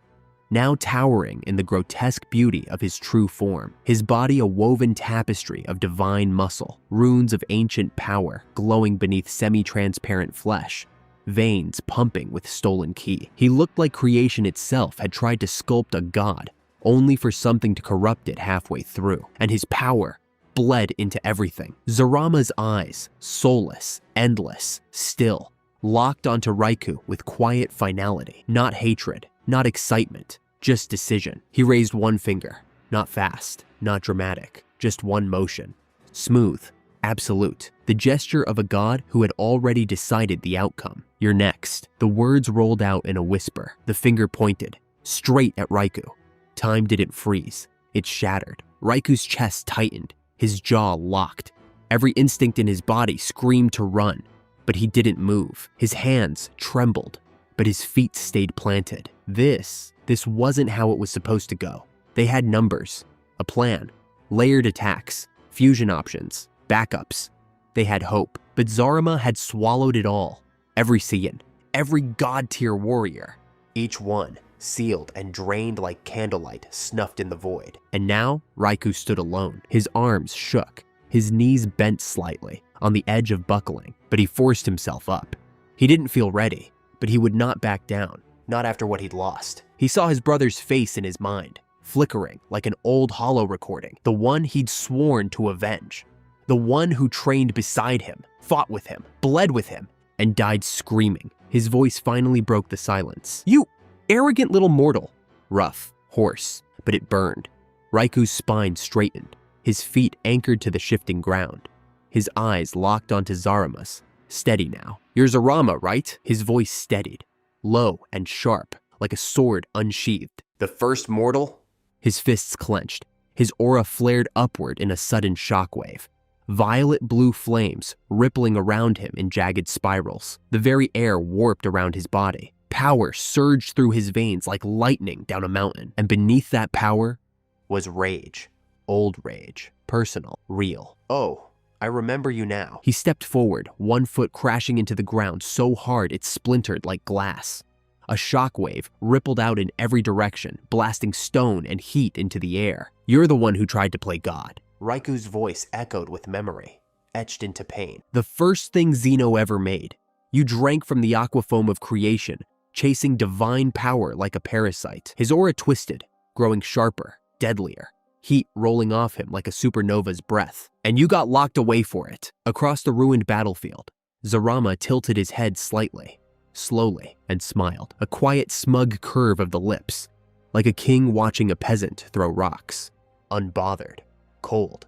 He didn't blink. Raiku stepped again, power pulsing around him like a heartbeat. You thought that made you equal to the Omni King. A pause, a breath. But it didn't. You're not a god. You're a coward. White sparks flickered through his aura now, random at first, then focused. Every pulse of his Kai became sharper, slicing through the pressure of Zarama's domain. You waited. You hid in the dark. You let us Saiyans wear each other down, drain our fusions, burn our ki, lose our edge. Raiku's voice cracked at the edges, not from weakness, from fury, from loss. And then you struck from the shadows. Like a snake, his chest heaved, his pupils tightened. But your little trick? He took a stance, low, grounded. One arm curled tight behind him like a coiled serpent, the other raised and ready to block or strike. It didn't work on me. The ground around him split in jagged lines, unable to handle the rising force. I'm not that mortal anymore. His voice dropped, rough as gravel. I'm above them now. His eyes gleamed, bright and burning. And thanks to you, a breath. I lost my only shot at revenge. The heat of his aura exploded outward in all directions, like a star shedding its skin. Cracks ran across the battlefield, warping light and space. It felt like something was tearing loose inside him. Raiku's muscles flexed, shoulders rising. So guess what, Zarama? His voice dropped low, steady, cold as death. Now I feel like taking it out on you. Zarama didn't answer. He didn't blink. He didn't even move. He just watched, cold, still, amused. Like a predator watching an injured animal try to act brave before the final blow. He let the silence answer for him. No words, just wait. And then, boom, Raiku moved. No, he launched. The ground didn't break. It lurched. The entire realm tilted beneath his feet as he rocketed forward. Skies tore apart in his wake. Space cracked open behind him like shattered mirrors reflecting lightning. He moved too fast for sound.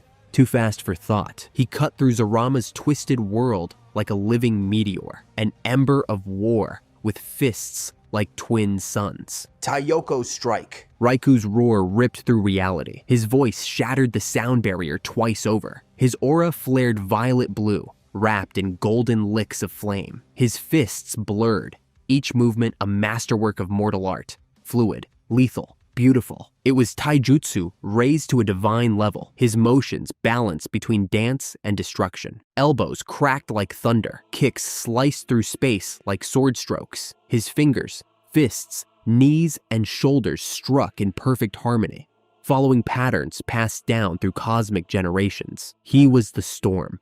Each attack left afterimages behind. At first, a handful, then a dozen, then 100. Ghosts of himself flickering through the air. Like shadows in a whirlwind, the air bent around them. The realm began to peel apart. But then, slam. A black flash. Like darkness blinking into reality. Zarama didn't block. He didn't dodge. He appeared. One instant, he was a blur at the edge of the battlefield. Then suddenly, he stood directly in front of Raiku. Not moved, manifested. His hand shot forward, not with force. With ease. His palm clamped around Raiku's throat. Just one hand. Smooth, effortless, terrifying. You're fast, Zarama whispered. The grip tightened, but not fast enough. Raiku's eyes went wide, shock. Not just pain, but something worse. Disbelief. His mind couldn't catch up. He hadn't even seen the counter. He was faster than light. He had shattered gods with his strikes. He should have landed that hit. Instead, he was already choking. And then, the pass caught up. Boom! The delayed shockwave from Raiku's blitz finally arrived. The air detonated behind them. Trees vaporized, sky split down the middle. Chunks of floating earth twisted and spiraled upward. The force ripped through the realm like a forgotten supernova, shaking the ground, the air, the very laws of space. But in the center of it, Raikou hung helpless, suspended in that one iron grip, legs dangling like broken cables. His arms twitched, his aura sparked, but it was weak, too weak. Zarama stared directly into his eyes, mocking, almost bored. "You're quiet." The words were soft, almost polite. That made it worse. Raikou wheezed, his chest barely moving. His mouth opened, but no real words came. Zarama's smirk deepened, slow. He said it like a joke. His voice didn't need to be loud. Every breath Raikou gasped only fed Zarama's enjoyment. The struggle made it sweeter. This wasn't a battle. To Zarama, this was art. Each moment stretched, each gasp a brushstroke. Raikou choked out a sound, barely a word. It's impossible. Zarama tilted his head, actually thinking, what should I do with you? He sounded like someone choosing a wine. Brows arched in mock curiosity, lips pursed. Absorb you. He raised his other hand slowly, fingers opening wide. Or siphon you? To anyone else, they'd sound like the same thing. But Raikou knew the difference, and he panicked. Zarama gave a cruel, thoughtful pause, then made his choice. I think, he smiled, I'll absorb this one. The raised hand twitched. His palm shifted, like melting wax. The skin rippled, twisted, darkened. A thick black ooze began to seep from it, dripping like oil from a poisoned star. It moved on its own, slithered through the air like it was alive. It reached for Raikou's face. No! Raikou thrashed, kui bursting from his limbs. Golden blue light flared out in all directions. He screamed, fists glowing, aura roaring in one last desperate push. But it wasn't enough. Not anymore. The black ooze wrapped around his mouth, his eyes, his aura. It crawled over his skin like a parasite and began to pull. He screamed again, but it was muffled. Raikou had once stood above gods. His hands had crushed titans. His mind had survived war. His will had outlasted time. But this was Zarama. And Zarama was no longer just a villain. He was a collection of monsters, a fusion of the Saiyan bloodline, the energy of a god of destruction, the forbidden will of the primordial demons, and the ancient hate of celestial warlords, long erased from the multiverse. All compressed into one horrifying entity. Raikou's body finally gave out. His arms dropped, his aura collapsed, and then gone. He vanished in an instant, absorbed into Zarama's chest like smoke into a furnace. The black ooze snapped back into Zarama's hand. It hissed as it receded, slipping beneath the surface of his skin. Zarama exhaled slowly. His body shifted, muscles expanding, runes glowing brighter. Energy surged through him like blood through new veins. The runes across his chest lit up one by one. Sigils from lost dimensions, forgotten alphabets from godly civilizations. They spun and danced across his body like they were celebrating. Zarama smiled. Delicious. And then he laughed. Deep, dark, proud. A booming echo that shook the stars. Nothing, he shouted, and I mean nothing, feels better than when a plan comes together. He spread both arms, and the entire realm trembled. Time twisted, space cracked, dimensions folded in around him. He let his power pour out. No restraint, no balance, just raw, unchained dominance. I now possess the might of the Saiyans, the power of the god of destruction, the primordial demons, and the celestial guards. His body pulsed. Every cell lit up with energy. He clenched his fists. The sky turned red. Zeno! His voice dripped with challenge. Eyes narrowed. Tone venomous. You're next. Scene transition. Light twisted. Not flickered. Not faded. It bent, folding inward like the skin of reality was being peeled back. Existence itself unraveled into flame, and the world we knew was torn away, ripped through like silk caught in a hurricane. We were no longer in Zarama's grotesque domain.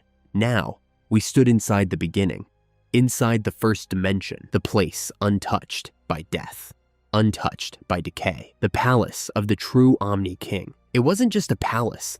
It was a monument to infinity. The size was impossible to grasp, both endless and compact, like a star compressed into a throne room. Planets spun above, not in orbit, but in grace, hovering like glass chandeliers. Their surfaces shimmered with stardust. Some still burned, others whispered with ghost winds. The ceiling wasn't a ceiling at all. It was a sky made of breathing galaxies, constellations twisting in slow, cosmic rhythm. And beneath that sky, windows of time, floating like stained glass orbs, each one showing moments from all timelines, all dimensions, framed in divine light, battlefields, births, endings, endless scenes locked in sacred glass. From the floor rose stairways, golden, coiled, eternal, stairways that reached beyond sight, spiraling up into unknown planes, some leading into pure white realms,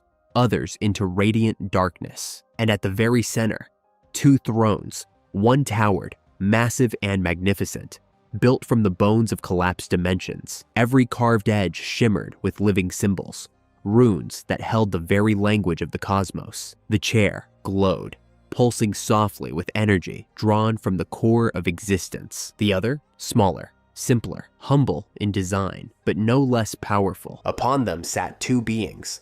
One laughed, the other did not. Zeno, our Zeno, snapped upright, face twisted in rage. His tiny frame trembled, his childlike features no longer smiling, his hands balled into fists, and his eyes, normally pure white with divine sight, dimmed. The connection had ended. The moment his father's hand lifted from his shoulder, their gaze broke, their shared sight dissolved, and Zeno, for the first time in countless eons, felt something he hadn't in ages: helplessness. Let me go! His voice rang out, sharp and high-pitched, but heavy with force. It wasn't just a shout, it was a shockwave. He leapt down from the smaller throne, his feet crashing onto the golden floor with a flare of energy. Sparks crackled where he stood, his white eyes, once endless, now just angry. They had seen everything. Through the divine tether he shared with the original Omni King, Zeno had watched it unfold. His mind joined with his father's, like reflections on the surface of a god's mind. They had seen Zarama's return. They had watched the Saiyans fall, his warriors, his trusted elite, devoured. Zeno began to pace, his small hands trembling.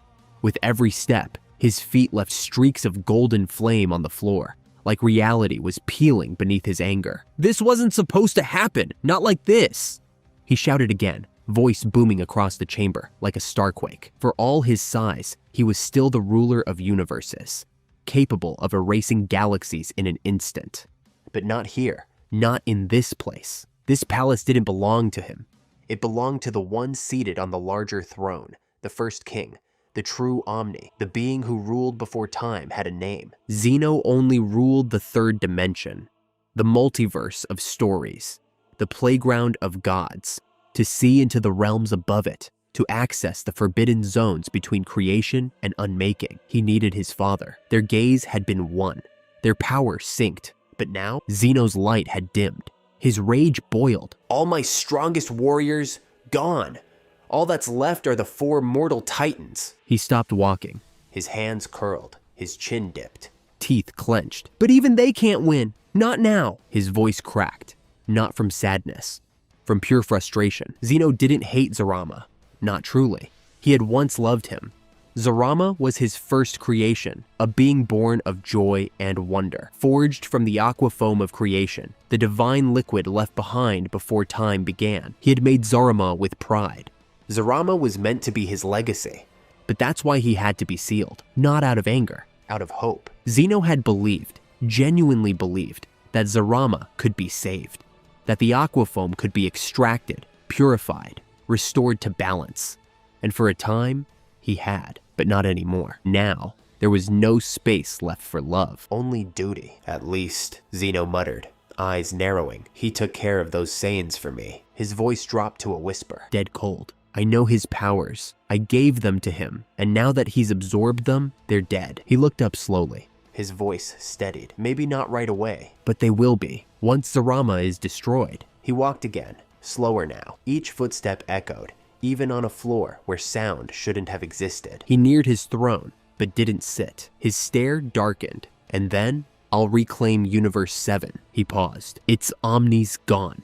That power's mine again. Silence filled the room. Then, a whisper, a dangerous one. Then, I can begin Project Rebirth. His hand twitched, curled into a fist. I'll destroy everything. And start again. The words were too calm. They didn't match the storm behind his eyes. He turned his gaze upward, to the stained glass sky, where billions of stories shimmered above him, lives lived, battles fought, dreams crushed and born again, all recorded in divine color. He watched them pass by, and then, "It's a shame the Grand Priest won't be here to see it." his voice was soft, almost nostalgic, and then he turned, His eyes locked onto the true throne. the larger one, where he sat, the first king, Still unmoving, still watching.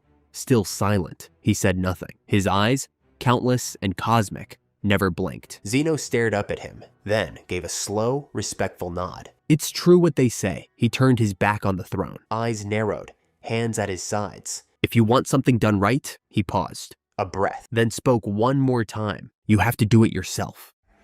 And that's it for today's episode, guys. If you watched to the end, then that could be an indication that you enjoy the series. So please leave a like on the video. Thank you and take care.